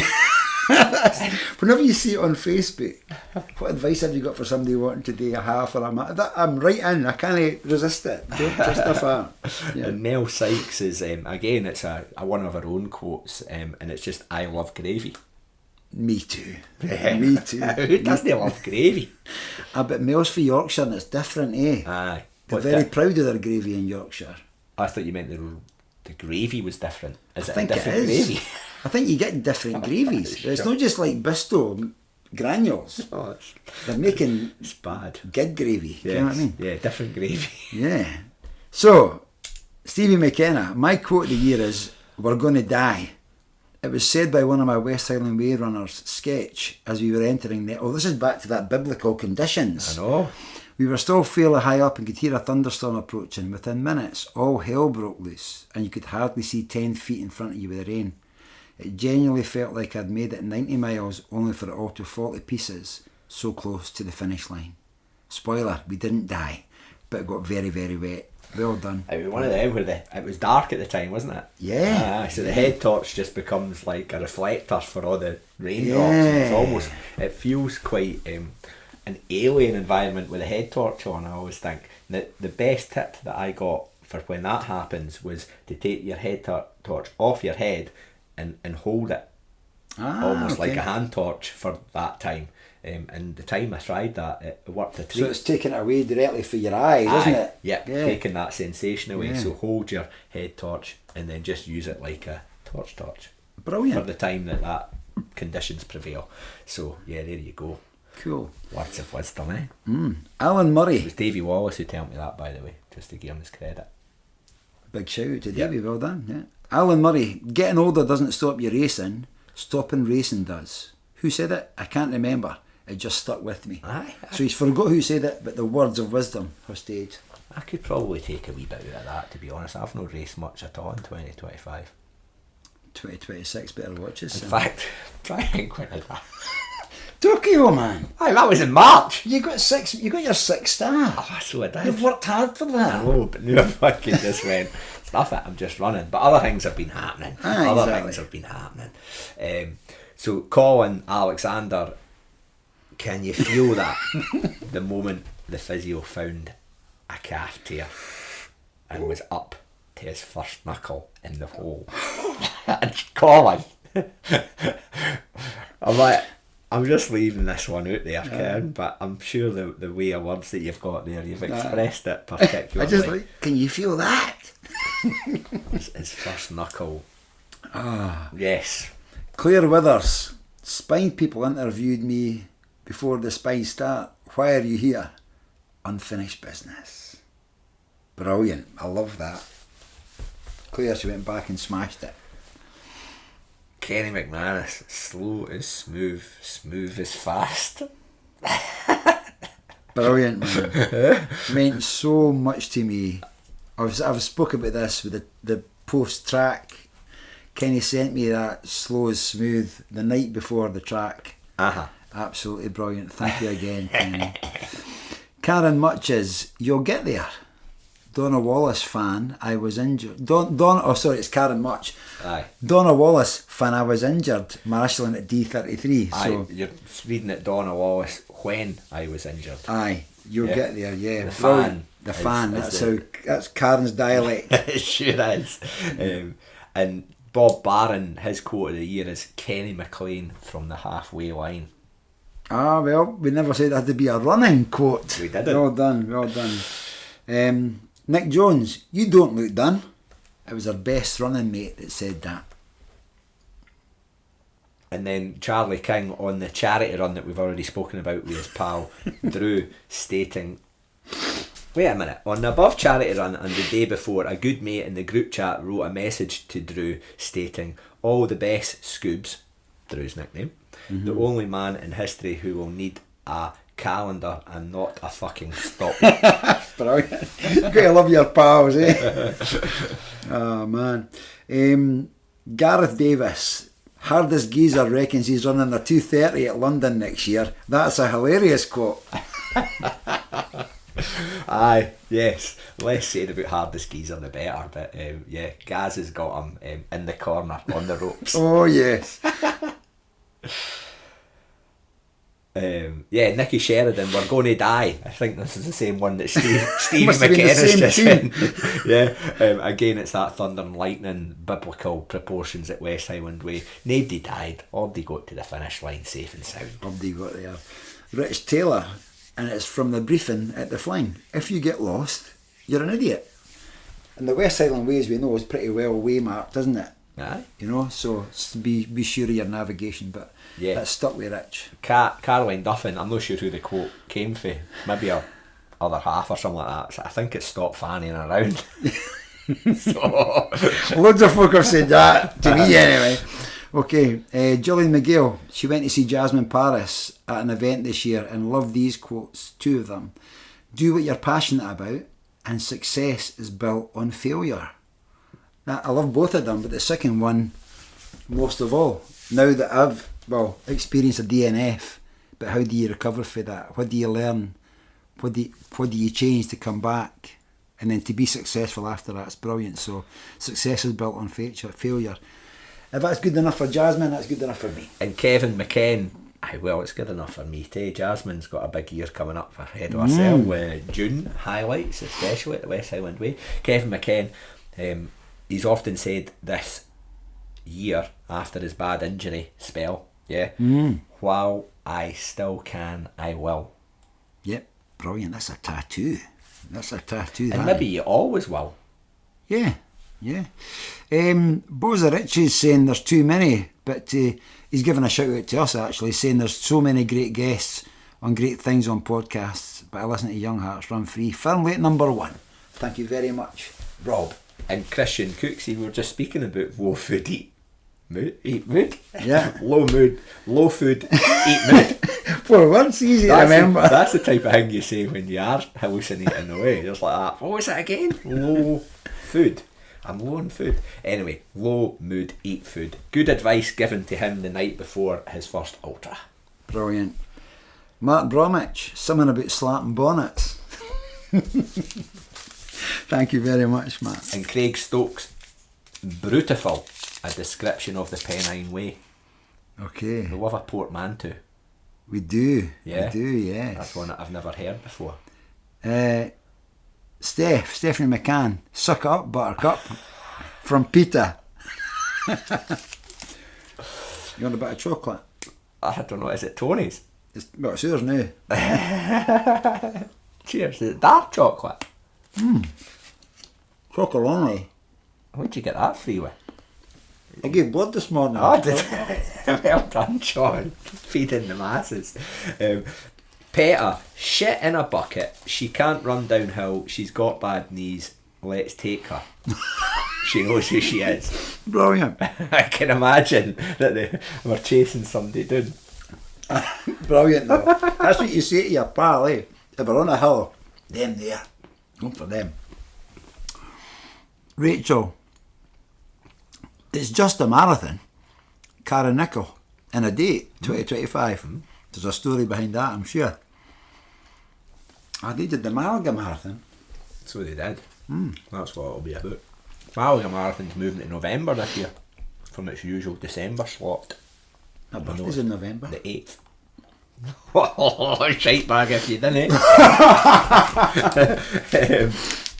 Tam Gray, running is a privilege, and that was Alan Glenn, who he says is the Alexis Rose guy. And we know Alan, and we know how much running means to him and the community that he's formed. So, yeah, running is indeed a privilege. We agree entirely. And finally, Lorna Davenport, got a mouthful of chocolate here. She's never said that, but I'll try my best. Ian Stewart of Kelso's No Hills Only Bumps Club describes his club routes on a weekly basis in the hilly Cheviots as mainly flat and downhill. I think there's a bit tongue-in-cheek there. That's like race directors that use the word undulating. Yes. Isn't it? But thank you all very much for your quotes of the year. Quotes of the year, running community. What the running community brings to you. Yeah? So let's fire through this, yeah? Friendship, a sense of belonging, adventures that you'd never have, and sharing beautiful places and views that you'd never thought of visiting. Fun, laughter and lifelong friendships. Lorna Davenport, summing it up absolutely succinctly in the very first nominee. Tam Gray, running community is magical. It's interesting. I always prefer to run alone, but love what the online social media brings with running. So that's a very good point, that the running community might just be in your lugs, the things you're listening to and hearing, but you feel part of it, or the social media side of stuff if you're browsing it. But some folk do prefer to be that lone wolf, don't they? So definitely. Peta, support, belief and bloody mindedness. Yeah. Back over to you, John. Steph, lots of friendships and connections. It means so much to me. Me too, Steph. Me too. Craig Stoke, friendship, inspiration, motivation and belonging. This is getting... Come on. Angela Steed, party at the back girls are just the best. A brilliant supportive running community with the best chat and always there to listen and to motivate. Mark Bromwich, this year he's qualified as a coach and now runs a couch to 5k programme in the village that he stays in, and he now gets to see the roots planted for people who want to become runners rather than just being around people who have always been runners since he's known them. It's a new community of people, and getting to help them become people they never knew they could be means everything to him now, and he loves his groups, and each one brings different people, attitudes and aspirations. Fantastic. I love that. Christian. Again, Christian lives quite remotely, and he's saying most of his community is online, but they inspire me, which is awesome. I love that as well. And Bozza Ritchie's going to win the award for the longest submission. Very comprehensive entry. It is. It's the type of thing that I'd do, but use ChatGPT to cheat a wee bit.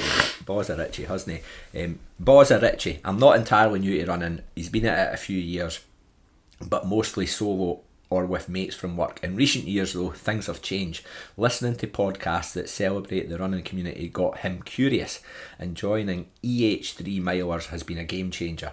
Their Thursday night hills and trails runs have helped me shake off that weird imposter syndrome, which is stupid after 25 plus years of rugby and all the banter that comes with that, but stepping into a new group can be tough.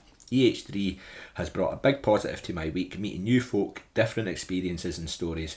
Then there was the Pentland social run back in October with Mr. Pentlands himself, a cracking morning out in the pissing rain, meeting loads of new and seasoned runners. It reminded me of what this is all about: shared miles, shared laughs and a proper sense of belonging. And yes, there's the social side too: post-run chat, coffee or a pint, and that feeling you're part of something bigger.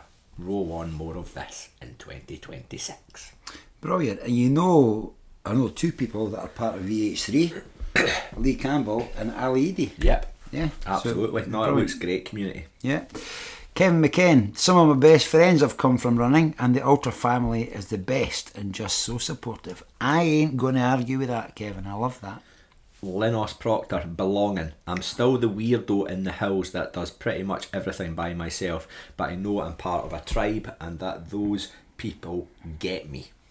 We get you. We get you. Stevie Burrow, the running community means a lot, and a lot of runners have helped me through a challenging year.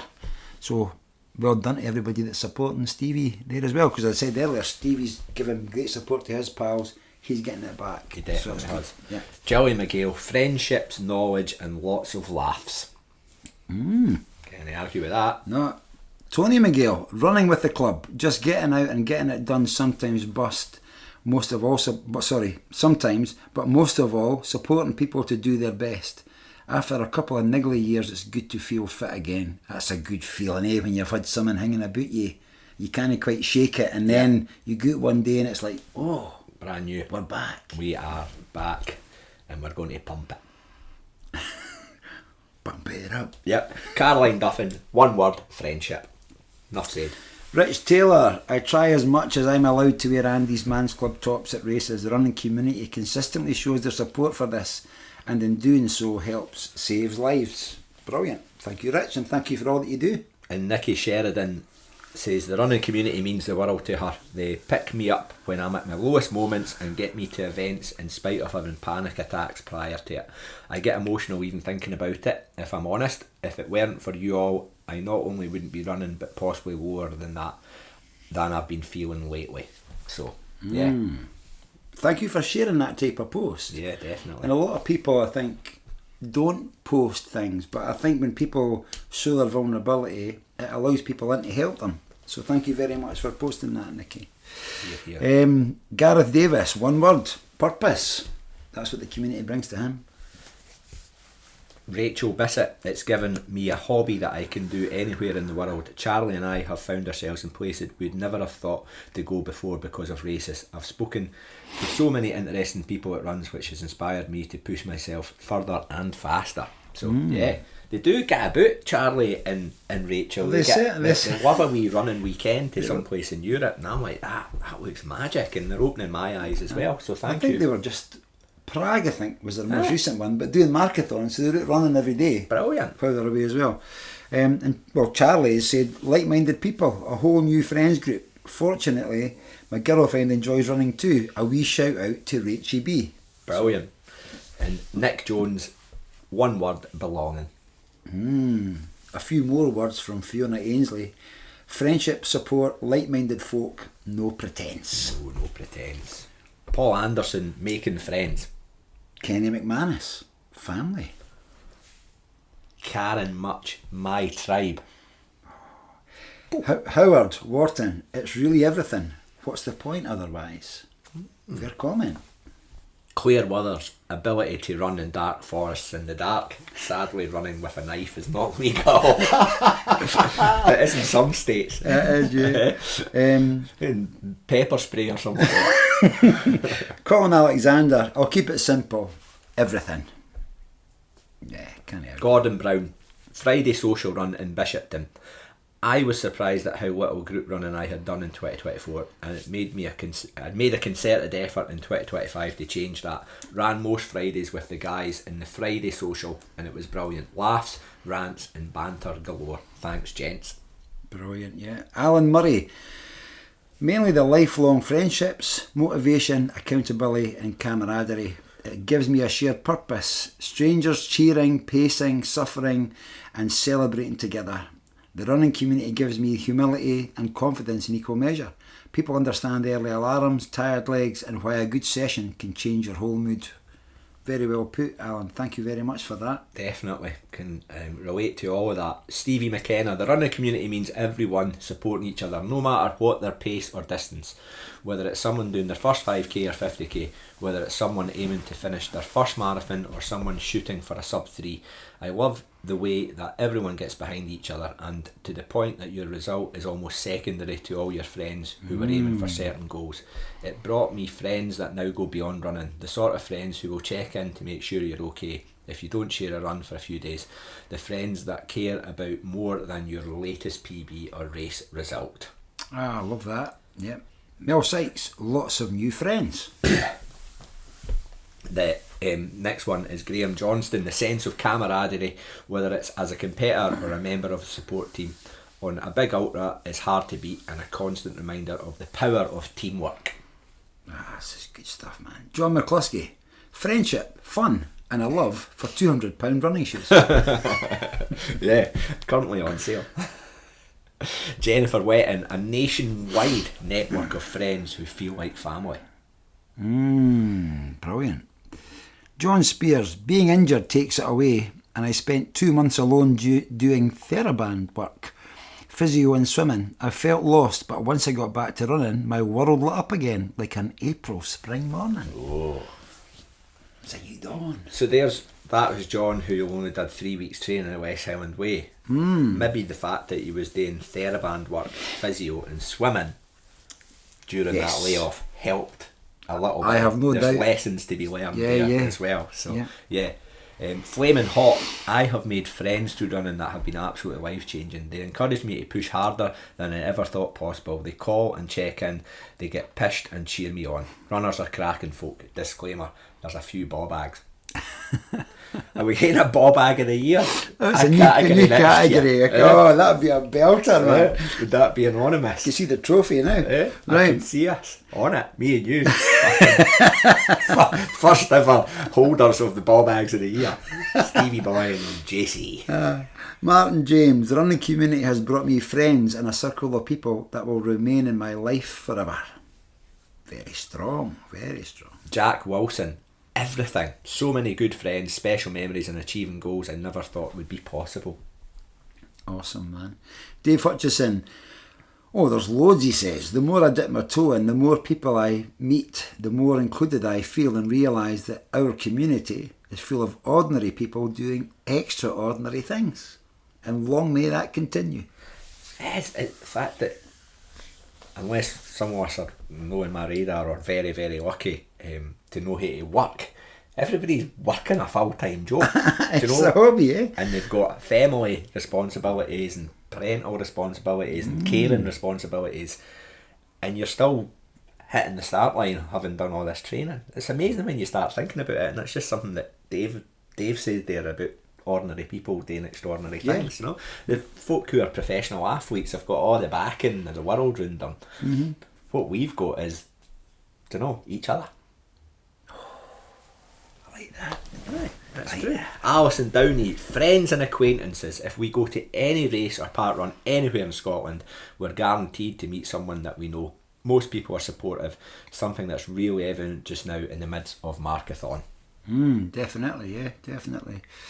Dougie Porteous, a sense of belonging. Our dad's run club group in Balerno started coming out of COVID and now has 50 folk in it. It's not just a club, it's a WhatsApp group. Guys have started wanting to run 5k, shift a bit of weight, or to get a bit fitter, but some are moving on to running ultra marathons, with one even doing the jog. Running is at the heart of it, but it's also about the social and comradeship and crack. Come and join us on Mondays at 7:30. So if you live down Edinburgh way, down Balerno, get in touch with Dougie.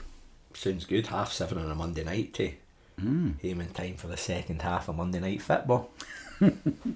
and the bairns are all in bed because it's that time because you've dodged it. Andy Donnelly, the support oblique the tonics. Brilliant. Fair dues. Mark Gallagher, previous guest, friend of the show, says, I'm a shy guy I don't have a lot of day-to-day friends, but I love that I can go to a race, go to training and feel part of something amongst a lot of good people. On a daily basis on the socials, it's good enough to engage with people with the same love of the sport as me, who get it, can pick me up or kick my arse when I'm down, and can also share in the good times when it all goes right. Thank you, Mark. And lastly, Lee Campbell, the running community has brought to him a lot of happiness. It's brought a lot of wonderful people into his life as well. So brilliant. It's always great getting reaffirmation of all this stuff. It's fantastic. So thank you for sharing your thoughts with us. Will we go down the bottom for the Garmin Strava thing? Down the bottom? Yeah. Let's go down the bottom. This is us comparing your predicted Strava race times versus your Garmin predicted race times at 5k, 10k, half marathon and marathon. So no everybody's submitted that because we did say it was an optional one. Yeah. But there's a few standouts. Okay, so Lorna Davenport saying there's not much in it. Garmin predicts 2:06 for a half and Strava 2:08. All my predictions are similar and Garmin times are faster than Strava. I'd like to think the Garmin times are possible apart from their 5k time of 25 minutes. Don't rule it out, Lorna. Never rule it out. Never rule it out. Never rule it out. That's AI at work in there, so do you know, if you trust AI, trust the process. If you don't trust AI, then you're probably in the majority. Jerry Healy, Garmin has his at 2:56 for the marathon and Strava is 3:05, and he ran 3 hours 55 seconds recently, so probably in between. All will be revealed in Paris. Oh, there's a wee teaser, eh? What's that all about? Paris, Gay Paris. Peter is one of the people that's saying it doesn't matter because she's saying, oh, they can get to the moon. So there's a lot of people like that, and I totally get that. Steph McCann, glad my Garmin doesn't predict, but Strava is a bit too ambitious. So yeah. Mark Bromwich, I don't even look at that anymore. That's a lot of shite. Christian Cooksey, I didn't check them. Times don't matter at the back of the pack. Oh, this is going to be Bozza Ritchie. Jeez, right. Give a minute. For a bit of banter last week, a group of us running the Blast Running 5k, the mulled wine one, looked at our Garmin versus Strava predictions. Garmin was generally more conservative. Strava, or those with premium, was wildly optimistic. As an example, I'll pick one of these out. I'll go with Andy Fraser's. Garmin said 17:57. Strava said 16:33. Actual was 17:04. It was a PB for him as well. Tom Baldy Balderston, Garmin said 18:16. Strava said 17:04. Actual was 17:51. That's pretty much. That's no bad. Again, that was a PB. I'm going to read them all. What you hate to know. Young Rory Murphy, Garmin said 18:57. No Strava prediction. Actual 19:21. It's no bad. Again, a PB. Bozza himself, Garmin had me at 21:01, Strava at 20:52, and I ran 21:23. A blast PB. Dan the Man Davis, Garmin's, this is Bozza's giving him these names. Yeah. Garmin said 21:55, no Strava prediction. Actual 21:24. Connor, the Gypsy Dempsey, Garmin said 25:03. Strava said 25:15. No much in that.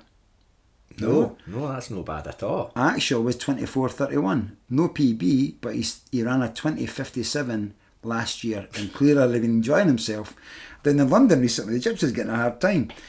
Love Strava's optimism. Is great for the ego, but Garmin keeps you grounded. At the end of the day, it's all about the crack, the PBs and the post-run mulled wine. Thank you, Rob, for your detailed... But what I'm more interested in is why Connor Dempsey is called the Gypsy. Yes. That's more intriguing to me than all your Bishop at times. I'm working out how Tom Balderston's called Baldy because his surname, I take it. Aye, I would think so. Or maybe other reasons. But there you go. Kev McKen never looks at them. Job done. Get to. Illinois. I was intrigued after hearing you mention this on the pod, but I can't find them on my Garmin and my Strava. Strava's generally too kind, and my Garmin is an arsehole. So I'm guessing the real estimate would be somewhere between the two. Probably, yes, probably. Stevie Burrell, Garmin doing its best to encourage me to get my old form back, whereas Strava is basically telling me to pack it all in. One Garmin.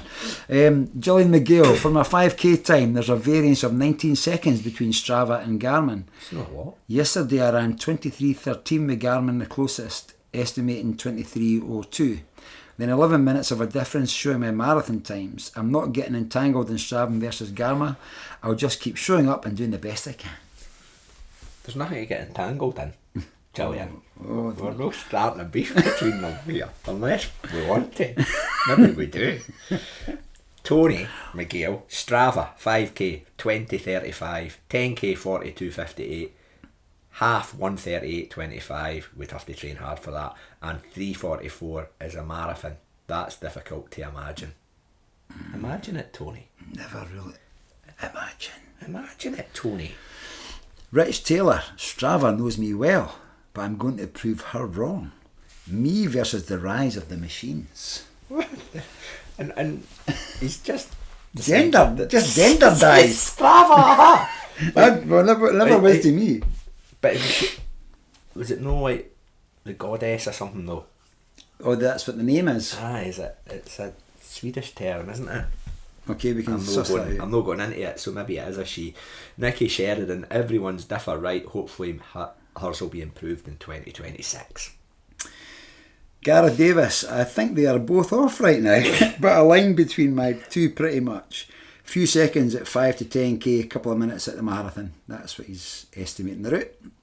And Rachel Bissett is, she says you're a cheapskate, so doesn't have Strava Premium. Do you need premium? Well, I don't know, can you get it?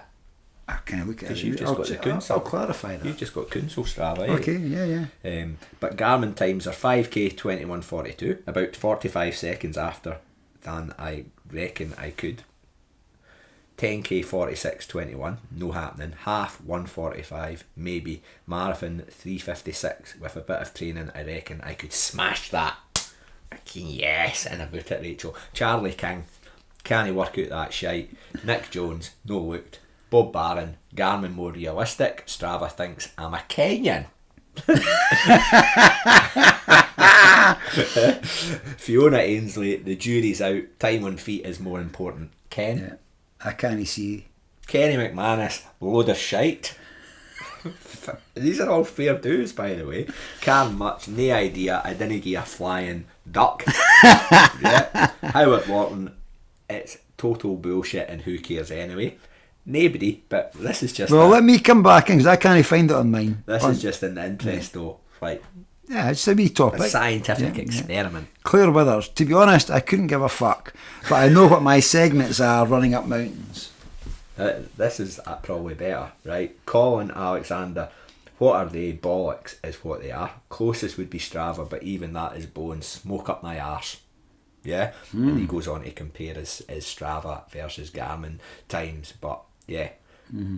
Garmin's, he's saying, is pretty optimistic. Okay, Gordon Brown is saying that Strava, he's done his comparisons, he's given us all his numbers. He says he thinks Strava is on the happy pills with a marathon prediction, but Garmin is probably spot on with his stuff. Says Garmin is Strava marathon predictions 3:33 and his Garmin marathon predictions 3:50. So 17 minutes of a difference. Yep. Alan Murray, his Strava is 5k 18:40, 10k 40:19, half 1:31, marathon 3:27, and Garmin 18:07, 38:50 for 10k, 1:31 for half, and 3:30.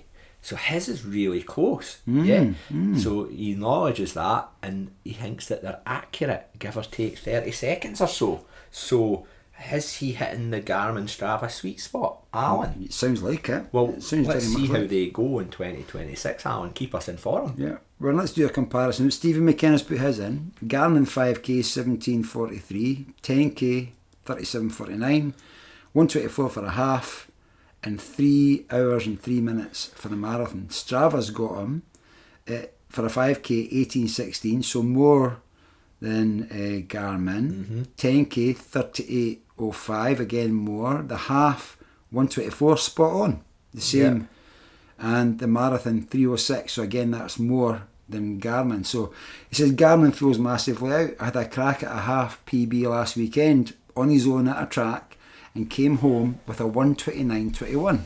Brilliant, sub 1:30. Brilliant. There would be time to come off that in an ideal race situation, but not 5 minutes worth. So interesting. It's amazing what race day adrenaline can do. Amazing. Yeah. It's actually one of the biggest things. I reckon you could whap it, Stevie. That's what I'm trying to say. Mel Sykes, all the races are too short for her. Yeah. She only deals in ultra. But that's the opposite for Courtney DeWalter lately, who went and did a road marathon. That's Did you right. see that? Yeah. She got... You're challenging Mel to do the Yorkshire Marathon. I think I maybe just have. I'm thinking to myself that... She's a shite bag if she doesn't. Exactly. Yeah. And about it, Mel. Graham Johnson. I take those with a pinch of salt. I train slow and as a result Strava clearly doesn't have high expectations of me. That's what, same as me. Aye. Exactly that. Yeah. That's exactly it. So John McCluskey, he gives right, so Strava 5k is 23:47, his Garmin's 20:33. So best part of 3.5 minutes. Similar with his 10k, Garmin very generous, and like it all goes through right the way through. So that's a big difference. That's what I'm trying to say.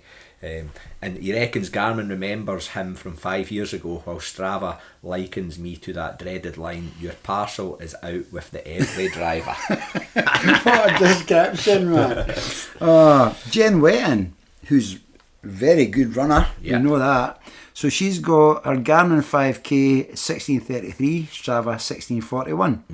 10k 34:21, Strava is 35:51, half marathon 75:53, on Strava it's 79:47, and marathon Garmin's saying 2:38, Strava is saying 2:52.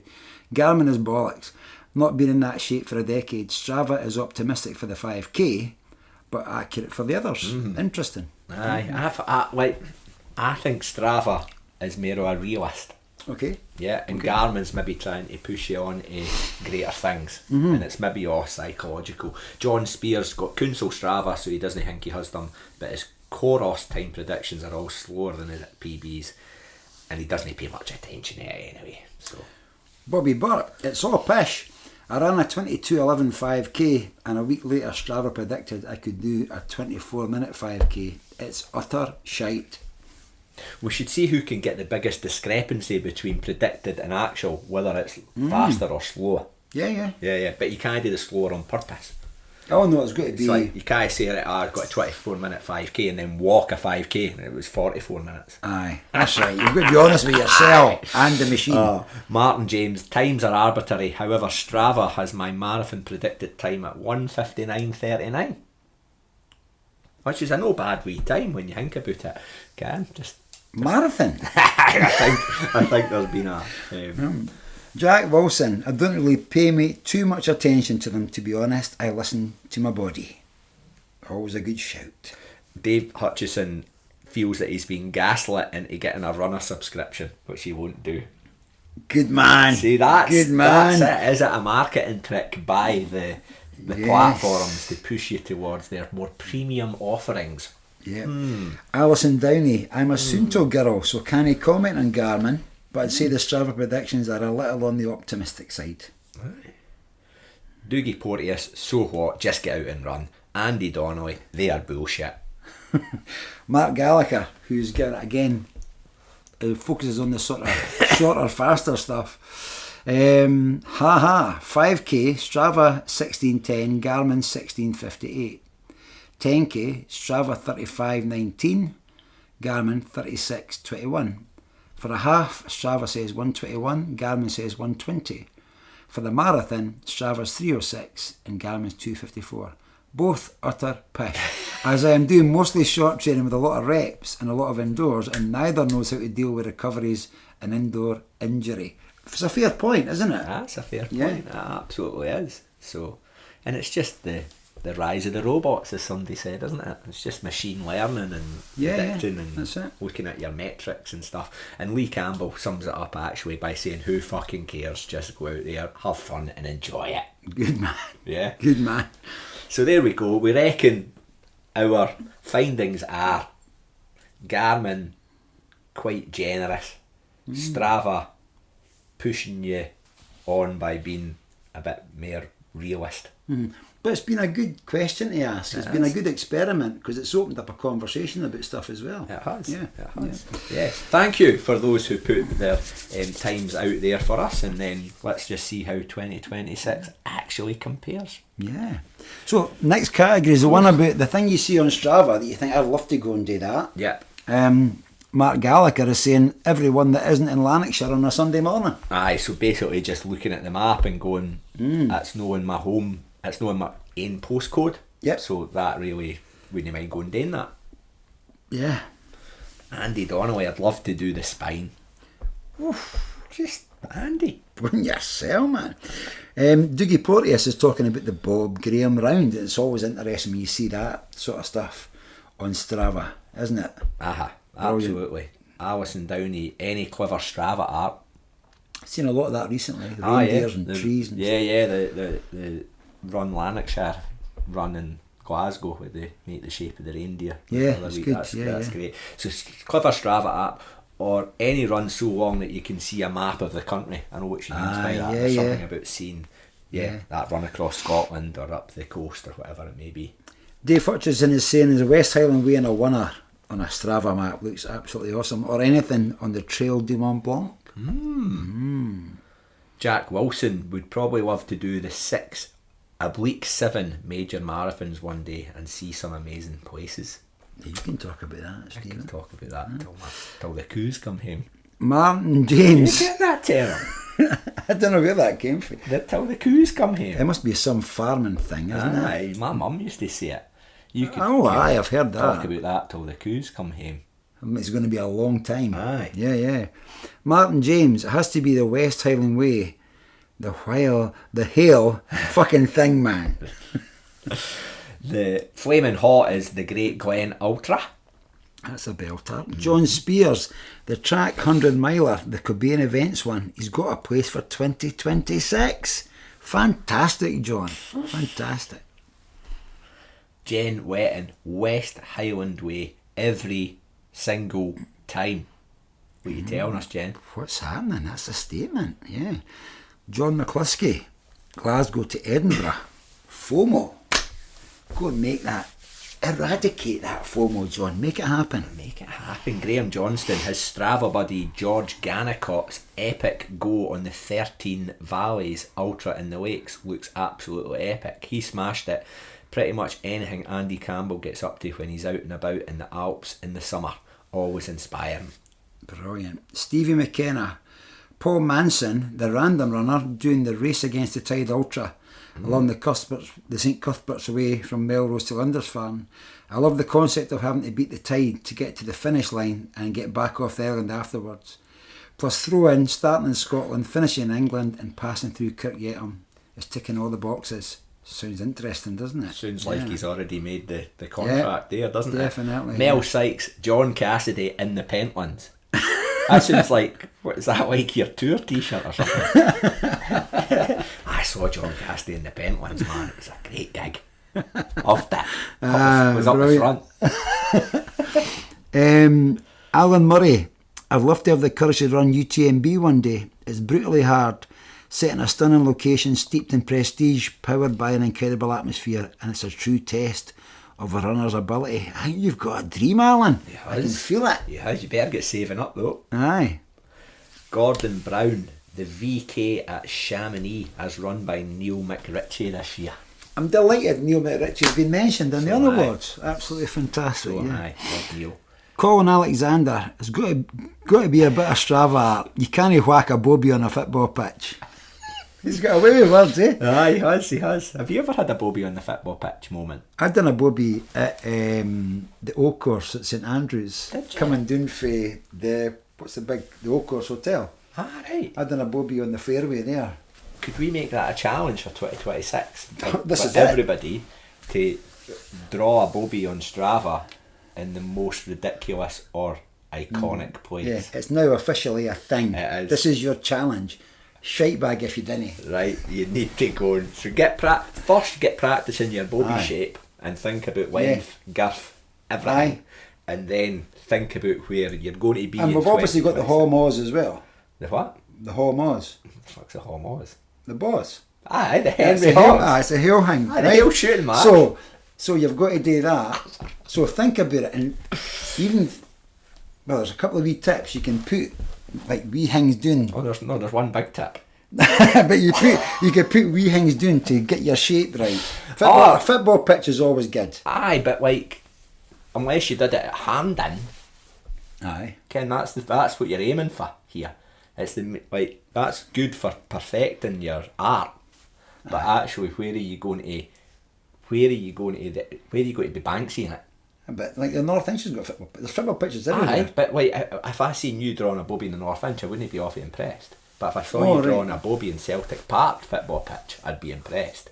Or elsewhere. So it's no about the actual artwork, it's about where you laid Where it down. you've got the audacity. Exactly. On the front of your jotter, your maths jotter, the equivalent. And you're handing in your homework. Aye, do you know, so think of someplace unique that you could maybe have some particularly fruity Colin style. Alexander, what have you started, man? Oh, there you go. Sorry, that just aye. Yeah, and feel free to embellish the artwork as you see fit.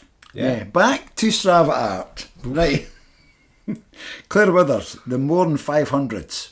I don't know what that is, I'll have to investigate that one. That must be in the Mourne Mountains in Northern Ireland. Oh, okay. Yeah. And okay. I'd imagine the 500s is anything above 500 feet. Ah, we'll go with that. Let's go with that. I was going to say metres, but I don't care if that Northern Ireland's got.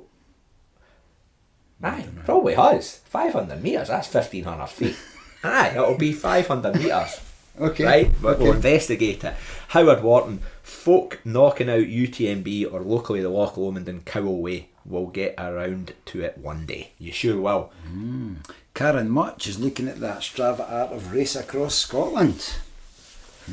Fiona Ainsley, the Highland Fling race. Definitely. Nick Jones, anything with a ridge, but I'm terrified of them. Oh. For now, Nick. Yeah, that's CMD erect. That's what you need to get along. Charlie King, to be honest, a long time ago I seen you could run over the Tay Road Bridge, and that was it for me. A great run. Okay, Gareth Davis, West Highland Way. Oh, Gareth's maybe come to Scotland. Or he wants to. He does. And Western States. He does. He just needs to get accepted into both these races. Nikki Sheridan, the spine race, with a wee laughing emoji, as if she's not got ever going to a chance to do it. We think differently, Nikki. Rich Taylor, the devil is on that list, but due to family I'll miss the chance again this summer. One day, Rich, one day. And Gillian McGill, the George Fisher tea round. What? She never rests, man. Okay. It's a want, isn't it? Stevie Burrow, quite fancy a backyard ultra adventure. Going loopy, yeah. Why the hell no? Linnos Proctor, Pentland Skyline. I feel like the only person that hasn't done it, and I always get the FOMO. Time to sort it out. Make it happen. Bozza Ritchie, I've saved a few routes for future adventures. Enjoy following runners on Strava who just head out on their own epic journeys. The ones that catch my eyes aren't always races, but those big solo days, linking hills, exploring trails, and finishing somewhere with a view and maybe a cafe. There's something about seeing someone map out a proper adventure and think, I'll do that someday. Diane's Outdoor Adventures and The Random Runner are two great examples. Good shout-outs. Brilliant. Yeah. Christian Cooksey, since going to Inverness for work and waiting for the family to join, I've been exploring a vast playground of running. Did my first Munro, so there's a plenty to do next year. You're in some spot for it up there in Inverness, Christian, so definitely. Enjoy the playground. Mark Bromwich, Big's Backyard Ultra. There's only one way you get to do that, though. That a statement of intent? Make it happen, Mark. Yeah. Angela Steed. Now this is a maybe. Yes. Yeah. PETA's Bobby Run is iconic. we need to see. Is this a first entrance? We need to be linked up to that. The Bobby Artwork 2026 endeavours. Either Angela or Peter, please provide us with the link or a screenshot to that. Defo. Craig Stokes, Bob Graham round or race across Scotland. God, he's going big, eh? No half, eh? And Rachel McPherson, I love the coast to coast Strava maps. Would love to do race across Scotland or the Northern Traverse one day. One day pretty soon. Yeah. Tam Gray, always the spine. Oh yes. Jerry Healy, when their time and elapsed time are the same, folk that run without stopping. Amazing stuff. Aye. I think Jerry's taking a wee prod at elapsed timers there. Again, folk who like to have a wee rest during their run. And pause their watch. Aye, and then get going again and keep their average pace. That goes back to that COVID 5k world record thing. When you challenge them to it, you say, I was just needing a pish. Aye. And do you stop your watch to pee? I do. I just go out and run, man. I know. I start it and I stop it when I my finish. watch to have a pee. Nah. I do. I'm pretty sure I'm in the majority there. But maybe no. But I think what Jerry's saying there is that there's people snooping on Strava at folks' elapsed time to kind of say, you're not as quick as you think you are. You've not got the wool pulled over my eyes. Okay. Let's talk about Scran. Well, best food dominates this category, but it's the best post-race reward. Yeah, Lorna Davenport gets us going. Food at the Fling. It's an absolute buffet of excellence at the end of the Fling. We agree. Catherine Cowie, 2 times, because she can eat 11 Aston lasagnas. Yeah.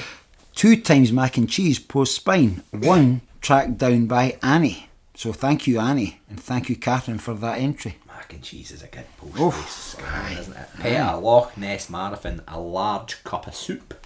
Awesome. Steph, Empire Biscuit in Newton 10k. I've had that, man. It's bigger than the palm of your hand. It's a big you like an Empire Biscuit? I love an Empire Biscuit. Me and Empire Biscuits are entwined. Sorry. Yeah. Craig Stokes, showers and soup after the Fling and a haggis roll. See that shower? I ken that. Do you know when you're doing the shower dance knocking at yourself? Love it. Angela Steed, of course it's the chili run, that medal and that buff. Poof. Mark Bromwich, the Rassleback Backyard Ultra gave wee young trees. I want to say saplings, but if I'm wrong, I'll look a dick. We should draw a dick. If you look a dick, draw a dick with your Strava. But he was right with the word. But the young tree is now planted in his garden. I love that. Christian, nothing stands out, but that post-race Guinness Zero is a must. I like a Guinness Zero. It's probably the closest to the actual Guinness. Yes. For a drink. Yeah, no, I do. Bozza Ritchie. It has to be the Edinburgh Seven Hills race, a classic I first did in 2012. My favourite reward of any race isn't always a beer or a medal. It's the finisher's coaster you get when you cross the line. I've now got 7 of them and I'm eyeing up number 8. Simple, unique and a proper tradition. Fantastic. Illinois, not post-race, but the reward of running down that red carpet at the finish of the Fling is hard to beat. I'm getting emotional thinking about that, man. It's brilliant. We've both experienced it, haven't we? Absolutely. It's brilliant. It's extra special. Steve Burrell, I had chips after the mull and both days of the Auchterarder Double Dare. Fifers love a discount, especially in chip butties. We had a discount on the go with a local chippy in Auchterarder that Mr. Burrell took advantage. Fish supper in Tobermory was class, but so was the Double Dare medals. So can't argue with that. Absolutely. Staying in Auchterarder, Julie McGill, Auchterarder Running Festival post massage. Oh yes. Now, who was that? Death by massage? No, Death's Doors. Death's Doors massage. There's a wee insight to this though. This is the Sunday, the half marathon, and Gillian was getting a massage before the runners were back because they were setting up the massage tables. And she'd done the spine. She might have mentioned it. She said that. And she got a wee massage there at Auchterarder, so yeah. Fantastic, good to hear. Death's Doors are in the high street of Auchterarder. Check them out. Just off the A9. Caroline Duffin, Taylor's Crisps. Now, I like Taylor's Crisps. Yeah. Okay. But what flavour, Caroline? You can't leave us hanging just with Taylor's crisps. What's your favourite I flavour? quite like the one. I just like the plainness of just the ready saltines, but they've got a fancier name than that. But aye, there's a haggis and peppercorn one that's nice. There you go. So, ready salted's underrated. Can't beat it. Absolute classic. Ritz Taylor, the fling post-race massage followed by great scran and conversation in the marquee. If ever you want to be treated like a VIP, that is the race to do. Well, you go. God, the fling's getting fair bigged up, isn't it? Yeah. Yeah, Nicky Sheridan, the chili merch, medals are a thing of beauty. Woof, watch out for 2026. Gareth, the Autumn 100, post beer and pizza. Can it go wrong? Pizza's good any time, isn't it? Post-race beer and pizza is probably, throw in a immediate post-race chocolate milkshake for me, and that is the holy trinity right there. Okay. Yep. And it goes right on to Rachel Bissett. That was almost as if it was planned, JC. Chocomel chocolate milk at the end of the Ghent Marathon. I like a Chocomel chocolate milk. It's a yellow thing. You get it in Morrison's and Tesco's and all that. It's fucking magic. It's magic. Okay. Charlie, ARF for the medals and the scran and the love. Everything you need. Brilliant. Okie dokie. Nick Jones, massive dinner with my mate, and I ran Snowdon Marathon with our partners.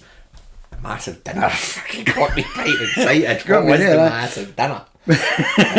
Bob Barron, the Brock Half Marathon, great feed and a spinny medal. You like a spinny medal? We do like a spinny medal. Yeah. A bit of movement in it that needs WD-40 every couple of years. Fiona Ainsley, winner of the Dalkeith Trail Marathon, and £20 towards entry for another event. Brilliant, cool. Paul Anderson's the Barra 10k, but he's not saying why. What best the Barra 10k? Just the vibes. Yeah. Just the vibes. Karen Much, seen I smiled on folks' faces when they finish. Priceless. I think what she's saying, seen the smile on other folks' faces when they finish is priceless. Yes. Just try to translate that Yeah. from North East dialect to normal folks dialect. Yes, I could do that because Karen types the way she speaks. She does. This is brilliant. Never stop. Howard, not bothered by more shite to clutter the house, but I'll say the Morriway 100 buckle. To get that's a hell of an achievement, Howard, so well done. I know, and a buckle doesn't clutter the house. Plenty of other stuff does, but no 100-mile buckle. Claire Withers, don't do that many races, but my multi-pack of full-fat Coke in my boot after a long hill day hits different. Oh, imagine a multi-pack of full-fat Coke in your boot. Crisp. Colin Alexander can only be the chili LaBeouf buff. It's a thing of beauty. It's a thing of beauty. Gordon Brown, a very simple one for me, the shower after the thing. There you go again. Well, those showers up in the flank. Is that a Tindrum? Yeah. Aye. Yeah. Were you in there? I was on the mic. I was in the showers. Alan Murray, is that Series 8 ran by Fife Athletic Club. Great post-race buffet, but also unique post-race prize. Over the last few years, we've had plants, egg cups, plant seeds and mugs. A great selection. I like that, a bit of variety. Bit of ingenuity in there, yeah. Steve McKenna has to be the Empire Biscuits at the Newton Roadrunners. Size of your head. Size of your head. Mel Sykes, the more's the merrier meat pie. A meat pie. A meat pie. Is that like it's a hefty meat pie? Is it a Scotch pie? Is it a great steak We gravy? need more information. Meat pie. Meat and potatoes? Who knows? Graham Johnston, okay, not official race merchandise, but the cooked breakfast I treated myself to at the Highland Cinema in Fort William on the morning after the West Highland race was as good as it gets. Love that, man. There's a time and moment, isn't there, thing there? John McCluskey's going long. The Glenorgle. So are we. Drinking in a ceilidh. What's not to like to the early hours of the morning? And we are going long, man. We're over 2 hours here. Okay, I know. Jen Wetton, Auchterarder Running Festival, she won Cafe Kisa vouchers and she used it recently. Fantastic scran, and the kids got to meet Santa. Tell you what, that Auchterarder Running Festival sounds a treat. We should speak more about that. We should. John Spears, the Beef 10k, cash and booze. I take it you've got a podium, you didn't just get cash. I know, right? Everybody crossed the line. There's a tenner, and a wee 6-pack of Stella. Flaming hot, the fish supper after the noon. I mean, I didn't run it, but it was a cracking Brilliant. Martin James, just glory. Sheer, unadulterated glory. This is enough. That's that bridge race he's on about, eh? Okay. Steve Bell, the Galazzo Trail in Mallorca, best after race food ever. John screenshots that. Steve Bell, we need to find out more of what is in the after race food. Is it a tapas? I'm thinking it's a tapas. Selection of tapas. A purvey. And a Spanish purvey. A Spanish purvey, aye. I wonder if they have purveys in Spain. A purvey.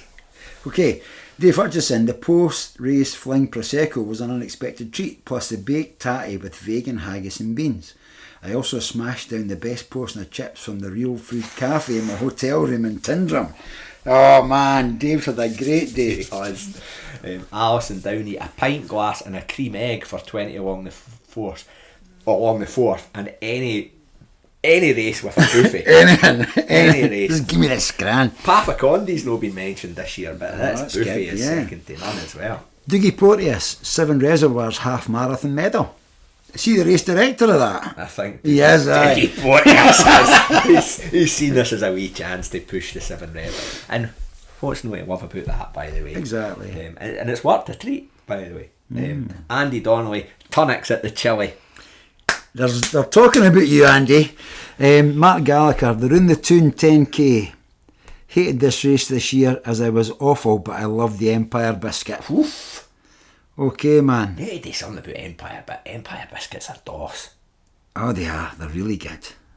Tower Bacon. Right, listen, we've got Dialect Dictionary, the tunes, and we've got the Good Cunt of the Year. Right. We're at 2 hours 20 minutes. What we doing? Why don't we come back for part 2? And it's running rants, dialect dictionaries, Good Cunt of the Year, and then a selection of your favourite tunes.